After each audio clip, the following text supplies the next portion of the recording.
ਮਾਨਯੋਗ ਸੁਰਜੀਤ ਪਾਤਰ ਜੀ, ਪੰਜਾਬ ਕਲਾ ਪ੍ਰੀਸ਼ਦ ਦੇ ਸਾਰੇ ਅਹੁਦੇਦਾਰ, ਮੁਅੱਜ਼ਜ਼ ਮਹਿਮਾਨ, ਸਰੋਤਿਓ, ਮੇਰੀ ਸਤਿ ਸ੍ਰੀ ਅਕਾਲ ਕਬੂਲ ਕਰੋ। ਥੋੜ੍ਹੀਆਂ ਜਿਹੀਆਂ ਗੱਲਾਂ ਕਰਨ ਤੋਂ ਪਹਿਲਾਂ ਇਹ ਇਕਬਾਲੀਆ ਬਿਆਨ ਦੇ ਦਿਆਂ ਤੁਹਾਡੇ ਅੱਗੇ ਕਿ ਮੈਨੂੰ ਰਬਾਬ ਦੇ ਇਤਿਹਾਸ ਦੀ ਪੁਖਤਾ ਜਾਣਕਾਰੀ ਨਹੀਂ, ਲੇਕਿਨ ਜਿੰਨੀ ਕੁ ਜਾਣਕਾਰੀ ਮੈਨੂੰ ਹਾਸਲ ਹੋਈ ਵੱਖ-ਵੱਖ ਥਾਵਾਂ ਤੋਂ ਉਹ ਤੁਹਾਡੇ ਨਾਲ ਸ਼ੇਅਰ ਕਰਾਂ ਅਤੇ ਆਪਾਂ ਇੱਕ ਦੂਸਰੇ ਤੋਂ ਸਿੱਖਣ ਦਾ ਯਤਨ ਕਰਾਂਗੇ। ਮੇਰੀਆਂ ਗੱਲਾਂ 'ਚ ਜਿੱਥੇ ਕਿਤੇ ਤੁਹਾਨੂੰ ਉਕਤਾਈ ਨਜ਼ਰ ਆਵੇ ਉਹ ਮੈਨੂੰ ਦੱਸਣਾ। ਡਿਫਰੈਂਸ ਆਫ ਓਪੀਨੀਅਨ ਆਪਾਂ ਕੁਛ ਇਹਦੇ 'ਚ ਐਡ ਕਰ ਸਕੀਏ, ਫਿਰ ਆਪਣਾ ਇਹ ਸੈਮੀਨਾਰ ਸਫਲ ਸਮਝਿਆ ਜਾਏਗਾ। ਆਪਾਂ ਇੱਕ ਦੂਸਰੇ 'ਚ ਸੋਧਾਂ ਕਰਨ ਵਾਸਤੇ ਇਨਫੈਕਟ ਇਕੱਠੇ ਹੋਏ ਹਾਂ। ਰਤਾ ਕੋ ਗੱਲ ਸ਼ੁਰੂ ਕਰਨ ਤੋਂ ਪਹਿਲੋਂ ਮੰਗਲਾਚਰਨ ਵਜੋਂ ਕੁਛ ਪੰਕਤੀਆਂ, ਕੁਛ ਘਟਨਾਵਾਂ ਮੇਰੇ ਧਿਆਨ 'ਚ ਜਿਹੜੀਆਂ ਆਈਆਂ ਉਹ ਤੁਹਾਡੇ ਨਾਲ ਸ਼ੇਅਰ ਕਰਦਾ। ਮੇਰੇ ਕੁਲੀਗ ਅਤੇ ਮਿੱਤਰ ਡਾਕਟਰ ਗੁਰਨਾਮ ਸਿੰਘ ਪੰਜਾਬੀ ਯੂਨੀਵਰਸਿਟੀ, ਉਹਨਾਂ ਨੇ ਰਬਾਬ ਨੂੰ ਸੁਰਜੀਤ ਕਰਨ ਦਾ ਯਤਨ ਕੀਤਾ, ਵਿਦਿਆਰਥੀਆਂ ਨੂੰ ਸਿਖਲਾਈ ਦਿੱਤੀ।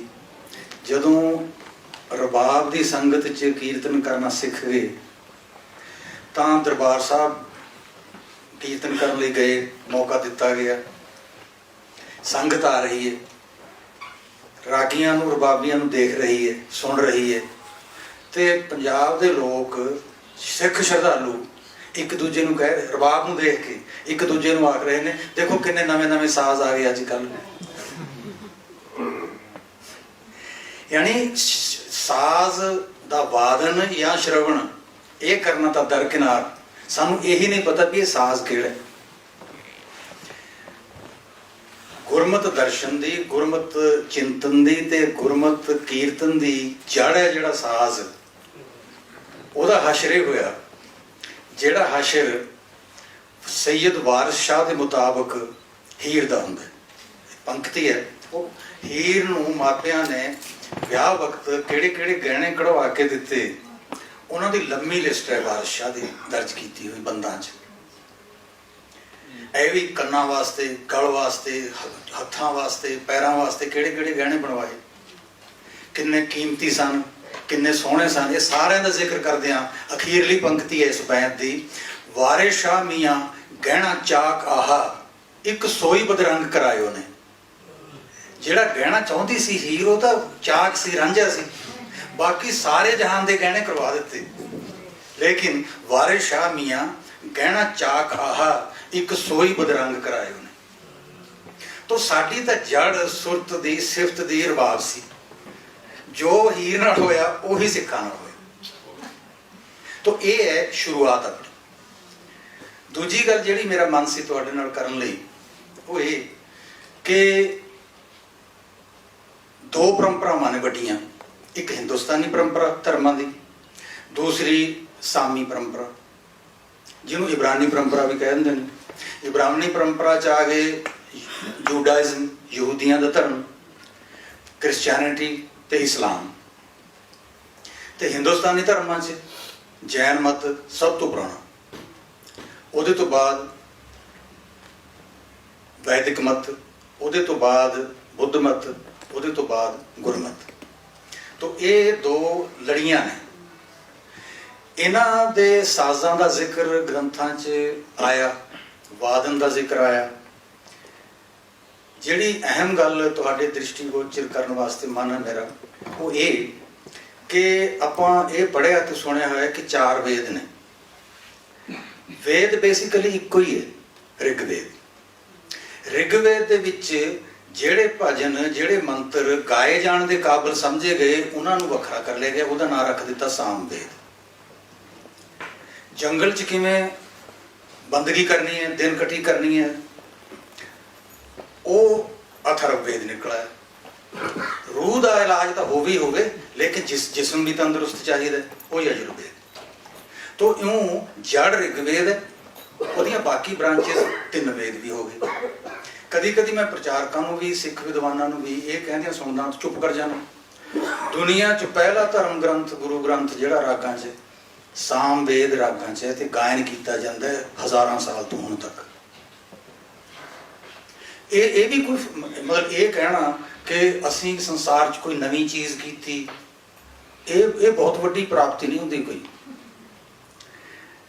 ਰਾਦਰ ਵੱਡੀਆਂ ਪਰੰਪਰਾਵਾਂ ਨਾਲ ਸਾਡਾ ਸਰੋਕਾਰ ਰਿਹਾ, ਇਹਦੇ 'ਚ ਕੋਈ ਬੇਇੱਜ਼ਤੀ ਨਹੀਂ ਹੈ। ਜਿਹੜੇ ਰਾਗ ਗੁਰੂ ਗ੍ਰੰਥ ਸਾਹਿਬ ਦੇ ਵਿੱਚ ਆਏ ਉਹ ਨਵੇਂ ਈਜਾਦ ਕੀਤੇ ਹੋਏ ਰਾਗ ਨਹੀਂ, ਲੇਕਿਨ ਹਰ ਥਾਂ ਤੇ ਰਾਗਾਂ ਦੀ ਸ਼ੈਲੀ ਵੱਖਰੀ ਵੱਖਰੀ ਹੁੰਦੀ ਹੈ। ਤੋ ਇਹ ਜਿਹੜੀ ਸਾਮੀ ਪਰੰਪਰਾ ਹੈ, ਇਹਦੇ ਵਿੱਚ ਇੱਕ ਪੈਗੰਬਰ ਹੈ ਡੇਵਿਡ, ਜਿਹਨੂੰ ਆਪਾਂ ਆਪਣੀ ਇੱਧਰਲੀ ਬੋਲੀ 'ਚ ਦਾਊਦ ਆਖਦੇ। ਉਹ ਪੈਗੰਬਰ ਹੀ ਕੀਰਤਨ ਦਾ ਪੈਗੰਬਰ ਹੈ। ਦੇਖੋ ਆਪਣੇ ਕੋਲ ਹੋ ਗਿਆ ਸਾਮਵੇਦ, ਤੇ ਬਾਈਬਲ ਦੇ ਵਿੱਚ ਸਾਮਸ ਦਾ ਲਫ਼ਜ਼ PSALM ਉਹੀ ਮੀਨ ਸਾਮ ਹੈ। ਇਬਰਾਨੀ ਦਾ ਵੀ ਸਾਮ ਤੇ ਸੰਸਕ੍ਰਿਤ ਦਾ ਵੀ ਸਾਮ, ਇਹਨਾਂ ਦੋਵਾਂ ਦਾ ਅਰਥ ਗਾਇਨ, ਇੱਕੋ ਹੀ ਲਫ਼ਜ਼ ਦੋਵਾਂ ਸੱਭਿਆਚਾਰਾਂ 'ਚ। ਦੂਜੀ ਗੱਲ ਟੈਕਨੀਕਲ ਜਿਹੀਆਂ ਗੱਲਾਂ ਥੋੜ੍ਹੀਆਂ ਜਿਹੀਆਂ ਕਰਾਂਗੇ, ਫਿਰ ਆਪਾਂ ਸਾਖੀਆਂ ਵੱਲ ਜਾਵਾਂਗੇ। ਆਪਣੇ ਪੁਰਾਤਨ ਜਿਹੜੇ ਸਰੋਤ ਨੇ ਸਮੱਗਰੀ ਦੇ, ਉਹ ਧਰਮ ਗ੍ਰੰਥੀ ਨੇ ਪੁਰਾਣੇ ਤੋਂ ਪੁਰਾਣੇ, ਕਿਉਂਕਿ ਇਹਨਾਂ ਨੂੰ ਸੰਭਾਲ ਕੇ ਰੱਖਿਆ ਨਾ ਲੋਕਾਂ ਨੇ। ਬਾਕੀ ਵੀ ਸਾਹਿਤ ਰਚਨਾ ਹੁੰਦੀ ਰਹੀ ਹੋਏਗੀ, ਲੇਕਿਨ ਉਹਦੇ ਸੰਭਾਲਣ ਵੱਲ ਵਧੇਰੇ ਧਿਆਨ ਨਹੀਂ ਦਿੱਤਾ। ਵੀਣਾ ਦਾ ਜ਼ਿਕਰ ਸਾਮੀ ਪਰੰਪਰਾ 'ਚ ਨਹੀਂ ਆਉਂਦਾ, ਸਿਤਾਰ ਦਾ ਜ਼ਿਕਰ ਉਧਰ ਨਹੀਂ ਆਉਂਦਾ। ਮੈਂ ਇੱਧਰਲੀ ਪਰੰਪਰਾ 'ਚ, ਹਿੰਦੁਸਤਾਨੀ ਪਰੰਪਰਾ 'ਚ ਰਵਾਬ ਸ਼ਬਦ ਨਹੀਂ ਪੜ੍ਹਿਆ, ਦੂਸਰਾ ਦਿਲਰੁਬਾ ਲਫ਼ਜ਼ ਵੀ ਨਹੀਂ ਪੜ੍ਹਿਆ। ਵੈਸੇ ਇਹ ਦੋਵੇਂ ਲਫ਼ਜ਼ ਹੈਗੇ ਵੀ ਮਿਡਲ ਈਸਟ ਪਰੰਪਰਾ ਦੇ, ਸਾਮੀ ਪਰੰਪਰਾ ਦੇ। ਇਹਨਾਂ ਦੇ ਨਾਂ ਹੋ ਸਕਦਾ ਕੁਝ ਬਦਲੇ ਹੋਣ, ਇੱਧਰ ਕੁਝ ਹੋਰ ਆਖਿਆ ਜਾਂਦਾ ਹੋਵੇ, ਉੱਧਰ ਕੁਝ ਹੋਰ ਆਖਿਆ ਜਾਂਦਾ ਹੋਵੇ, ਕਿਉਂਕਿ ਕਦੀ ਕਦੀ ਸਾਜ਼ਾਂ ਦੇ ਨਾਂ ਕਿਵੇਂ ਬਦਲੇ ਜਾਂਦੇ ਨੇ। ਇੱਕ ਬੇਸਿਕ ਜਿਹੀ ਐਗਜ਼ਾਮਪਲ ਦੇਣਾ ਤੁਹਾਨੂੰ ਕਿ ਬਾਂਸ ਤੋਂ ਬਣੀ ਹੋਈ ਬੰਸਰੀ, ਪੱਛਮੀ ਪੰਜਾਬ 'ਚ ਬਾਂਸ ਨੂੰ ਵੰਝ ਆਖਦੇ ਨੇ, ਉਹਦੇ ਤੋਂ ਬਣ ਗਈ ਵੰਝਲੀ। ਤਾਂ ਇੱਕੋ ਹੀ ਸਾਜ਼ ਦੇ ਦੋ ਵੱਖਰੇ ਵੱਖਰੇ ਖਿੱਤਿਆਂ 'ਚ ਦੋ ਨਾਂ ਹੋ ਗਏ। ਇਸ ਤਰ੍ਹਾਂ ਇਹਨਾਂ ਸਾਜ਼ਾਂ ਦੇ, ਮੈਂ ਭਾਈ ਕਾਹਨ ਸਿੰਘ ਨਾਭਾ ਦੀ ਐਂਟਰੀ ਵੀ ਦੇਖੀ ਰਬਾਬ ਤੇ। ਉਹ ਕਹਿੰਦੇ ਕਿ ਰਬਾਬ ਦਾ ਪੁਰਾਣਾ ਨਾਂ ਰਾਵਣ ਵੀਣਾ ਸੀ। ਰਬਾਬ ਦੀ ਐਂਟਰੀ 'ਚ ਇਹ ਮੈਂ ਪੜ੍ਹ ਕੇ ਆਇਆ, ਲੇਕਿਨ ਉਹ ਸਰੋਤ ਨਹੀਂ ਦੱਸਦੇ ਕਿ ਭਾਸ਼ਾ ਦੇ ਐਟੀਮੋਲੋਜੀ ਦੇ ਕਿੱਥੋਂ ਸੰਕੇਤ ਮਿਲਦੇ ਨੇ ਕਿ ਇੱਕੋ ਹੀ ਲਫ਼ਜ਼ ਨੇ। ਭਾਈ ਕਾਹਨ ਸਿੰਘ ਨਾਭਾ ਅੰਗਰੇਜ਼ੀ ਦੇ ਵਿੱਚ ਰਬੈਕ ਵੀ ਲਿਖਦੇ ਨੇ, REBECK। ਉਧਰਲੇ ਕਲਚਰ ਦੇ ਵਿੱਚ ਰਬਾਬ ਨੂੰ ਹੀ ਰਬੈਕ ਆਖਿਆ ਜਾਂਦਾ ਹੈ, ਭਾਈ ਕਾਹਨ ਸਿੰਘ ਜੀ ਦੱਸਦੇ ਨੇ ਆਪਾਂ ਨੂੰ, ਲੇਕਿਨ ਉਹਨਾਂ ਦਾ ਸਰੋਤ ਕੀ ਹੈ ਇਹ ਨਹੀਂ ਪਤਾ। ਵੈਸੇ ਉਹ ਸਰੋਤ ਨਾ ਵੀ ਦੱਸਣ ਤਾਂ ਵੀ ਇੰਨੇ ਆਥੈਂਟਿਕ ਨੇ ਕਿ ਆਪਾਂ ਉਹਨਾਂ ਦੀਆਂ ਗੱਲਾਂ ਅਕਸਰ ਮੰਨਦੇ ਹਾਂ, ਕਿਉਂਕਿ ਸਾਡੇ ਸਾਰਿਆਂ 'ਚ ਵੱਡੇ ਹੋਈ ਨੇ। ਸੋ ਇਹ ਕੁਛ ਇੱਕ ਪਰੰਪਰਾਵਾਂ ਆਪਾਂ ਚਲੀਆਂ ਆਉਂਦੀਆਂ ਤੁਰੀਆਂ ਆਉਂਦੀਆਂ ਦੇਖੀਆਂ। ਜਿਹੜੇ ਸਾਮਦ ਨੇ ਬਾਈਬਲ ਦੇ, ਉਹ ਗਾਏ ਜਾਂਦੇ ਨੇ ਚਰਚਾਂ 'ਚ ਤੇ ਸੁਣੇ ਜਾਂਦੇ ਨੇ, ਉਹ ਕੀਰਤਨ ਹੁੰਦਾ।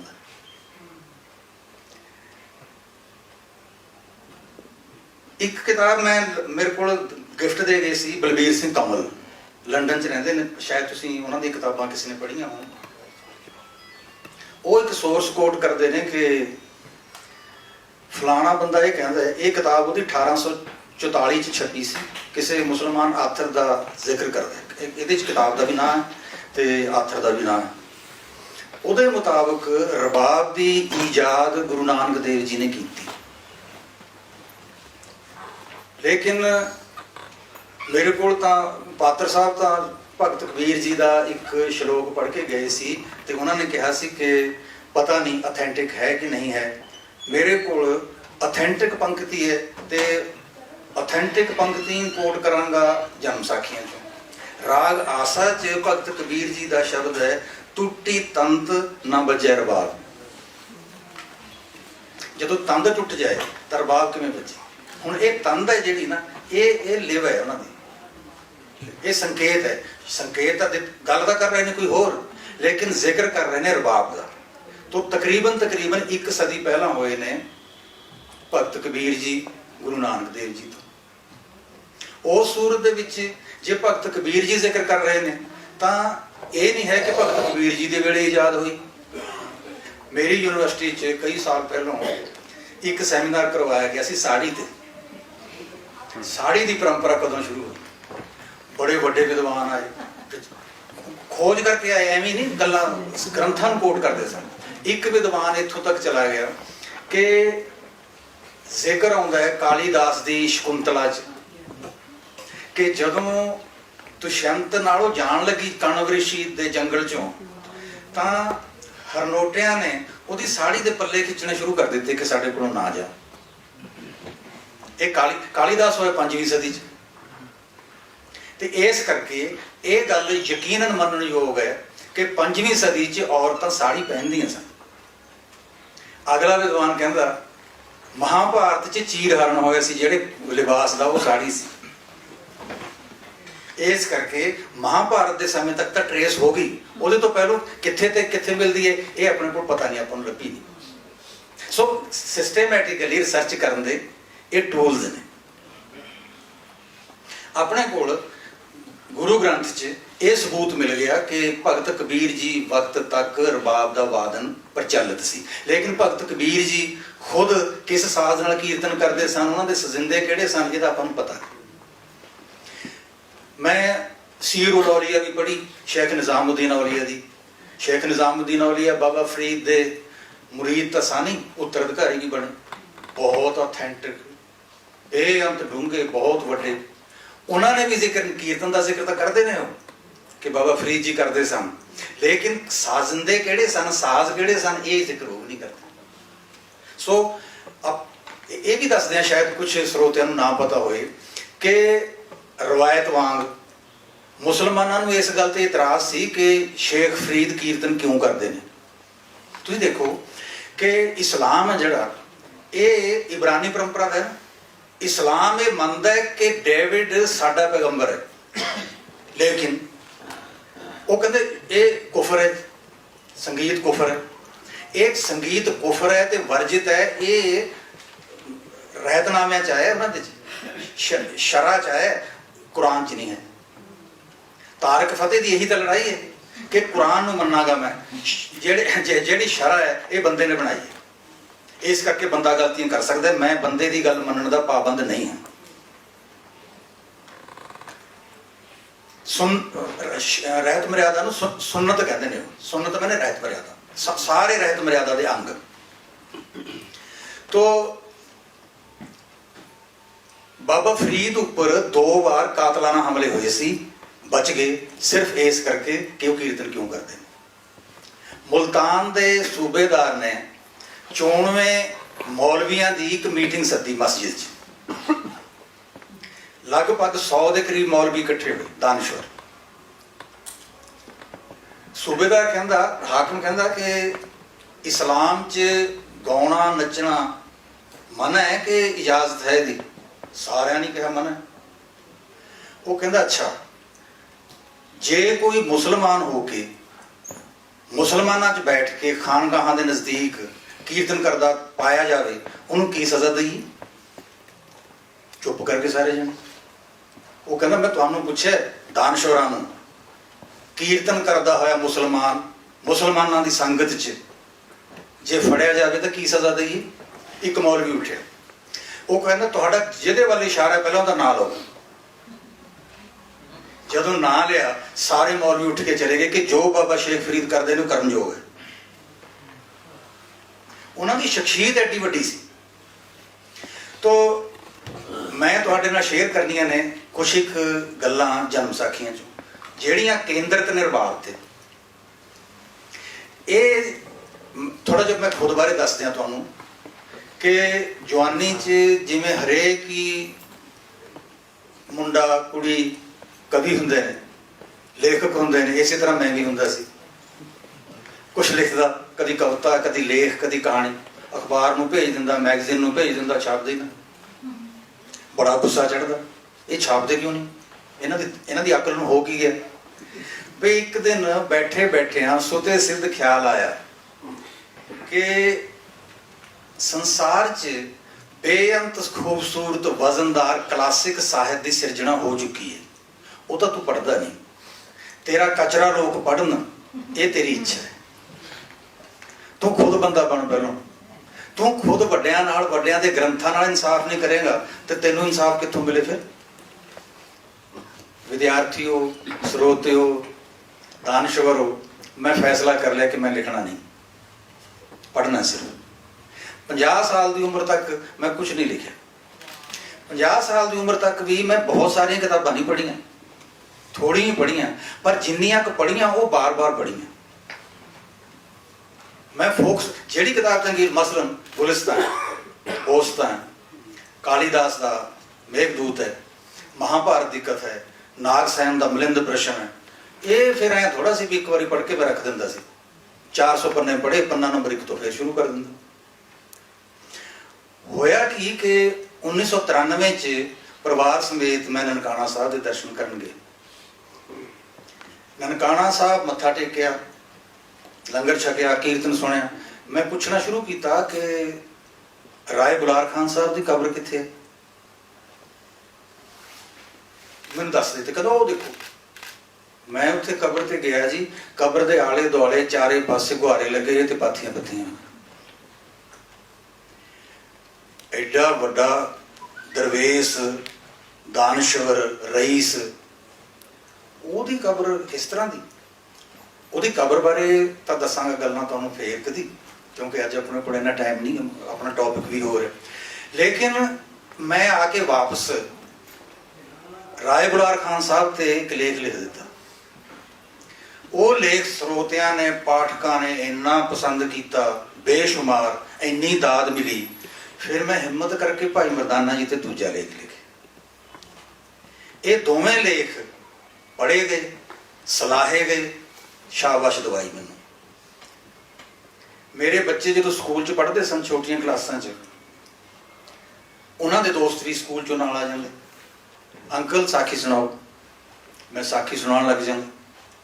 ਬੱਚਿਆਂ ਦੀ ਡਿਮਾਂਡ ਇਹ ਹੋ ਗਈ ਸੀ, ਅੰਕਲ ਤੁਸੀਂ ਆਪਣੀ ਬੋਲੀ 'ਚ ਸਾਖੀ ਸੁਣਾਉਣ ਲੱਗ ਗਏ, ਸਾਨੂੰ ਤੁਹਾਡੀ ਬੋਲੀ ਨਹੀਂ ਚਾਹੀਦੀ, ਸਾਨੂੰ ਉਹੀ ਬੋਲੀ ਬੋਲ ਕੇ ਸੁਣਾਓ ਜਿਹੜੀ ਬੋਲੀ 'ਚ ਬਾਬਾ ਜੀ ਤੇ ਭਾਈ ਮਰਦਾਨਾ ਜੀ ਗੱਲਾਂ ਕਰਦੇ ਸਨ। ਸਹਿਜੇ ਸਾਖੀਆਂ ਪੜ੍ਹਨ ਲੱਗ ਜਾਓ ਨਾ ਤੁਸੀਂ, ਤਾਂ ਤੁਹਾਨੂੰ ਆਪਣੀ ਬੋਲੀ ਓਪਰੀ ਲੱਗਣ ਲੱਗ ਜਾਂਦੀ ਹੈ। ਮੇਰੇ ਤੇ ਇਸ ਤਰ੍ਹਾਂ ਦਾ ਘੱਟੋ ਘੱਟ ਅਸਰ ਹੋਇਆ। ਮੈਂ ਵੀ ਸੋਚਣਾ ਸ਼ੁਰੂ ਕੀਤਾ ਕਿ ਮੈਨੂੰ ਇੰਨੀ ਮਿੱਠੀ ਕਿਉਂ ਲੱਗਦੀ ਹੈ ਬੋਲੀ ਇਹ। ਫਿਰ ਪਤਾ ਲੱਗਾ ਵੀ ਗੁਰਬਾਣੀ ਦੇ ਬਹੁਤ ਨੇੜੇ ਤੇੜੇ।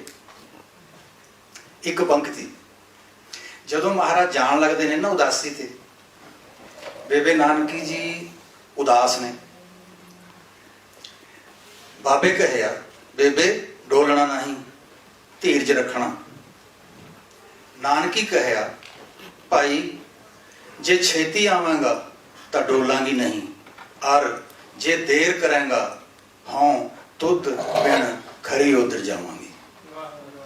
ਹਾਂ ਤੁਧ ਬਿਨ ਖਰੀ ਉਧਰ, ਮਿਲ ਮੇਰੇ ਪ੍ਰੀਤਮਾ ਜੀਓ, ਤੁਧ ਬਿਨ ਖਰੀ ਨਾ ਮਾਣ। ਤਾਂ ਜਿਹਨੇ ਬਾਣੀ ਦਾ ਪਾਠ ਸੁਣਿਆ ਹੋਇਆ ਜਾਂ ਕੀਤਾ, ਉਹ ਤੋਂ ਬਾਅਦ ਜਨਮ ਸਾਖੀਆਂ ਦਾ ਪਾਠ ਕੀਤਾ, ਦੋਵਾਂ ਦੇ ਵਿਚਲਾ ਸੰਗਮ ਹੈ ਜਿਹੜਾ ਫਿਰ ਤੁਹਾਡੇ ਸਾਹਮਣੇ ਪ੍ਰਤੱਖ ਹੁੰਦਾ ਜਾਂਦਾ। ਇੱਕ ਗੱਲ। ਦੂਜੀ ਗੱਲ ਜਿਸ ਕਰਕੇ ਮੈਂ ਬਾਣੀਕਾਰ ਨੂੰ ਪ੍ਰਣਾਮ ਕਰਦਾ, ਉਹ ਇਹ ਕਿ ਸਾਖੀਕਾਰ ਨੂੰ ਪ੍ਰਣਾਮ ਕਰਦਾ, ਉਹ ਇਹ ਕਿ ਸਾਖੀ ਕਿਵੇਂ ਪੜ੍ਹਨੀ ਤੇ ਕਿਵੇਂ ਸਮਝਣੀ ਹੈ, ਇਹ ਆਪਾਂ ਨੂੰ ਫਾਰਮੂਲਾ ਦੇ ਗਿਆ। ਇੱਕ ਫਾਰਮੂਲਾ ਬੜਾ ਸਟੀਕ ਹੈ, ਆਪਣੇ ਸਾਰਿਆਂ ਦੇ ਕੰਮ ਆਉਣ ਵਾਲਾ। ਕੀ ਇਹ ਫਾਰਮੂਲਾ? ਜਦੋਂ ਤੁਸੀਂ ਕਣਕ ਖਾਂਦੇ ਹੋ, ਕਣਕ ਨਾਲ ਉਸਦੀ ਤੂੜੀ ਨਹੀਂ ਖਾਂਦੇ। ਜਦੋਂ ਤੁਸੀਂ ਪਸ਼ੂਆਂ ਦੀ ਖੁਰਲੀ ਵਿੱਚ ਤੂੜੀ ਸੁੱਟਦੇ ਹੋ, ਤੂੜੀ ਨਾਲ ਕਣਕ ਨਹੀਂ ਸੁੱਟਦੇ। ਇਹਨਾਂ ਜਨਮ ਸਾਖੀਆਂ ਵਿੱਚ ਦੇਵਤਿਆਂ ਦੇ ਖਾਣ ਵਾਸਤੇ ਰੂਹਾਨੀਅਤ ਹੈ, ਮਨੁੱਖਾਂ ਦੇ ਖਾਣ ਲਈ ਕਣਕ ਅਤੇ ਪਸ਼ੂਆਂ ਦੇ ਖਾਣ ਲਈ ਚਾਰਾ। ਤੁਸੀਂ ਫੈਸਲਾ ਕਰਨਾ ਹੈ ਤੁਸੀਂ ਕੌਣ ਹੋ। ਮੈਂ ਇਹ ਗੱਲ ਇਸ ਕਰਕੇ ਸੁਣਾਈ ਕਿਉਂਕਿ ਮੇਰੇ ਕੰਨਾਂ 'ਚ ਇਹ ਬੋਲ ਪੈਂਦੇ ਰਹੇ ਕਿ ਇਹਨਾਂ 'ਚ ਕਚਰਾ ਹੈ, ਇਹਨਾਂ 'ਚ ਮਿੱਥ ਹੈ, ਇਹਨਾਂ 'ਚ ਚਮਤਕਾਰ ਨੇ। ਇਸ ਕਰਕੇ ਇਹ ਪੜ੍ਹਨ ਯੋਗ ਨਹੀਂ ਹਨ, ਸੁਣਨ ਯੋਗ ਨਹੀਂ ਹਨ। ਲੇਕਿਨ ਆਪਾਂ ਨੂੰ ਮਨੁੱਖ ਹੋ ਕੇ ਵਿਦਿਆ ਹਾਸਲ ਕਰਕੇ ਵੀ ਜੇ ਪਤਾ ਨਹੀਂ ਲੱਗਦਾ ਵੀ ਕਿਹੜੀ ਚੀਜ਼ ਇਹਦੇ ਤੋਂ ਚੁਣਨੀ ਹੈ, ਕਿਹੜੀ ਚੀਜ਼ ਛੱਡਣੀ ਹੈ, ਤਾਂ ਫਿਰ ਕਾਹਦੀ ਵਿਦਿਆ, ਕਾਹਦੀ ਅਕਲ। ਮੈਂ ਮੁੱਖ ਬੰਦ ਦੇ ਵਿੱਚ ਇਹ ਲਿਖਿਆ ਕਿ ਕਿਤਾਬ ਛਪੀ ਬਾਅਦ ਦੇ ਵਿੱਚ ਕੁਛ ਹੋਰ ਮਹਾਂਪੁਰਖਾਂ ਦੀ ਚੋਣ ਕੀਤੀ, ਬਾਬਾ ਬੰਦਾ ਸਿੰਘ ਦੀ ਚੋਣ ਕੀਤੀ। ਉਹਦੇ ਮੁੱਖ ਬੰਦ 'ਚ ਮੈਂ ਲਿਖਿਆ ਇਹ ਕਿ ਮੈਨੂੰ ਪਤਾ ਹੈ ਇਸ ਗੱਲ ਦਾ ਕਿ ਮੇਰੀਆਂ ਇਹ ਲਿਖਤਾਂ ਪੜ੍ਹੀਆਂ ਜਾਣਗੀਆਂ, ਇਸ ਕਰਕੇ ਨਹੀਂ ਕਿ ਫਲਾਣੀ ਯੂਨੀਵਰਸਿਟੀ ਦੇ ਕਿਸੇ ਫਲਾਣੇ ਪ੍ਰੋਫੈਸਰ ਨੇ ਲਿਖੀਆਂ ਨੇ, ਇਸ ਕਰਕੇ ਪੜ੍ਹੀਆਂ ਜਾਣਗੀਆਂ ਕਿ ਜਿਨ੍ਹਾਂ ਦੀਆਂ ਇਹ ਸਾਖੀਆਂ ਨੇ ਉਹਨਾਂ ਦੀਆਂ ਕਮਾਈਆਂ ਬਹੁਤ ਵੱਡੀਆਂ ਨੇ। ਮੇਰੀ ਸਿਫਤ ਇਹ ਰਹੀ ਕਿ ਮੈਂ ਵੱਡਿਆਂ ਦੇ ਇਹਨਾਂ ਖਿਆਲਾਂ ਨੂੰ ਆਪਣੇ ਖਿਆਲਾਂ ਨਾਲ ਝੂਠੇ ਨਹੀਂ ਹੋਣ ਦਿੱਤਾ। ਜਿਵੇਂ ਦੇ ਜਿਵੇਂ ਮੂਲ ਰੂਪ ਦੇ ਵਿੱਚ ਪੜ੍ਹੇ, ਤਿਵੇਂ ਦੇ ਤਿਵੇਂ ਵਿੱਚੋਂ ਚੁਣ ਚੁਣ ਕੇ ਸਿਸਟੇਮੈਟਿਕ ਵੀ ਰੱਖ ਦਿੱਤੇ, ਉਹ ਪਸੰਦ ਆਉਣੇ ਹੀ ਸਨ। 4 ਜਨਮ ਸਾਖੀਆਂ ਨੇ ਆਪਣੀਆਂ। ਪੁਰਾਤਨ ਜਨਮ ਸਾਖੀ, ਭਾਈ ਮਿਹਰਬਾਨ ਜੀ ਵਾਲੀ ਜਨਮ ਸਾਖੀ, ਭਾਈ ਬਾਲਾ ਜੀ ਵਾਲੀ ਜਨਮ ਸਾਖੀ, ਭਾਈ ਮਨੀ ਸਿੰਘ ਜੀ ਵਾਲੀ ਜਨਮ ਸਾਖੀ। ਚਾਰੇ ਜਨਮ ਸਾਖੀਆਂ ਦੇ ਵਿੱਚ ਬਹੁਤਾ ਅੰਤਰ ਨਹੀਂ, ਇੰਨਾ ਕੁ ਅੰਤਰ ਤਾਂ ਹੋਏਗਾ ਹੋਏਗਾ। ਮੈਂ ਸਾਖੀ ਤੁਹਾਨੂੰ ਸੁਣਾਵਾਂਗਾ ਵੱਖਰੇ ਤਰੀਕੇ ਨਾਲ, ਭੈਣ ਕਾਣਾ ਸਿੰਘ ਤੁਹਾਨੂੰ ਸੁਣਾਉਣਗੇ ਉਹੀ ਸਾਖੀ ਆਪਣੀ ਸ਼ੈਲੀ 'ਚ, ਬਸ ਇੰਨਾ ਕੁ ਫਰਕ ਹੈ। ਲੇਕਿਨ ਜੇ ਆਪਾਂ ਬਿਰਤਾਂਤ ਦੇਖੀਏ ਤਾਂ ਚਾਰੇ ਜਨਮ ਸਾਖੀਆਂ 'ਚੋਂ ਸਭ ਤੋਂ ਰੌਚਕ ਜਨਮ ਸਾਖੀ ਭਾਈ ਬਾਲਾ ਜੀ ਵਾਲੀ, ਕਿਉਂਕਿ ਸਭ ਤੋਂ ਰੌਚਕ ਹੈ, ਕਿਉਂਕਿ ਬਾਰ-ਬਾਰ ਪੜ੍ਹੇ ਜਾਣ ਨੂੰ ਮਨ ਕਰਦਾ ਹੈ। ਇਸੇ ਕਰਕੇ ਸਭ ਤੋਂ ਵੱਧ ਅਟੈਕ ਇਸੇ ਜਨਮ ਸਾਖੀ ਦੀ ਹੋਈ। ਇਹ ਵੀ ਸੁਭਾਵਿਕ ਹੈ, ਨਾਜ਼ੁਕ ਥਾਵਾਂ ਦੇ ਉੱਤੇ ਹਮਲੇ ਹੁੰਦੇ ਨੇ।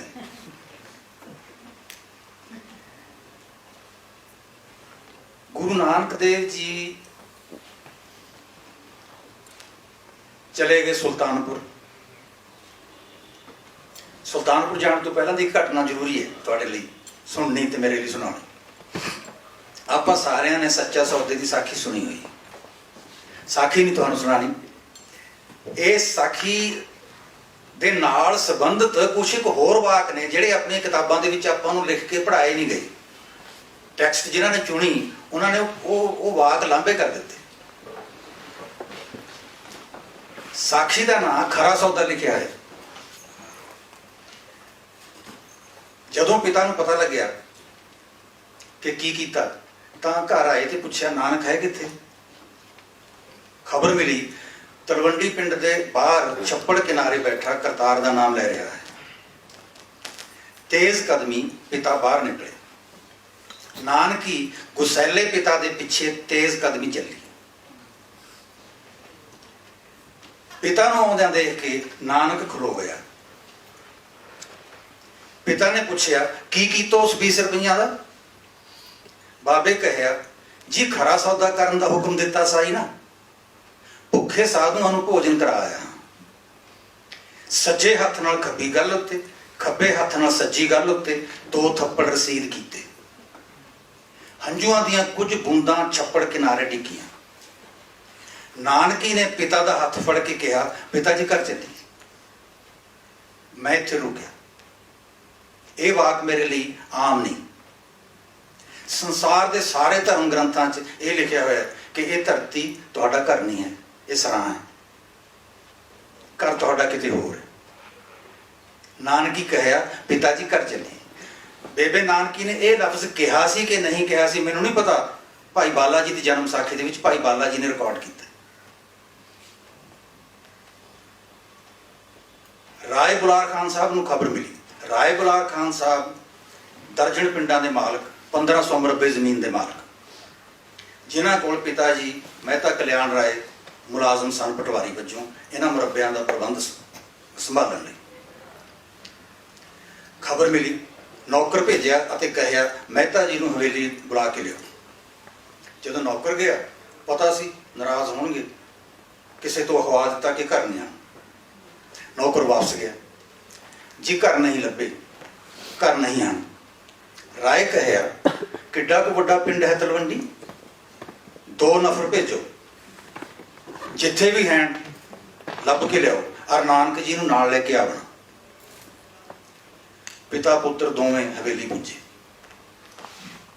ਬਾਬੇ ਨੂੰ ਆਪਣੀ ਛਾਤੀ ਨਾਲ ਲਾਇਆ ਬੁਲਾਰ ਖਾਨ ਸਾਹਿਬ ਨੇ।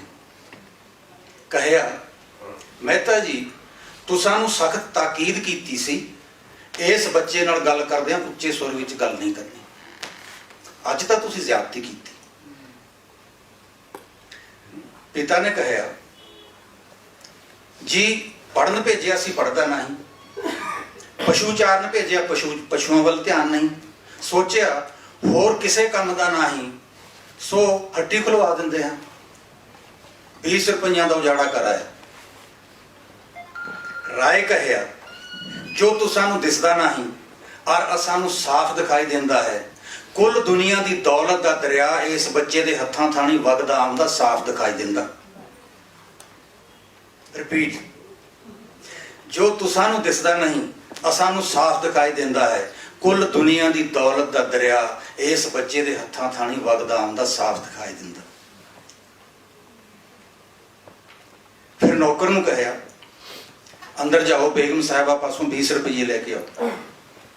ਨੌਕਰ ਗਿਆ, 20 ਰੁਪਏ ਰਾਏ ਸਾਹਿਬ ਨੂੰ ਦਿੱਤੇ। ਲੋ ਮਹਿਤਾ ਜੀ, ਤੁਸਾਂ ਦਾ ਘਾਟਾ ਪੂਰਾ ਕਰਦੇ ਹਾਂ।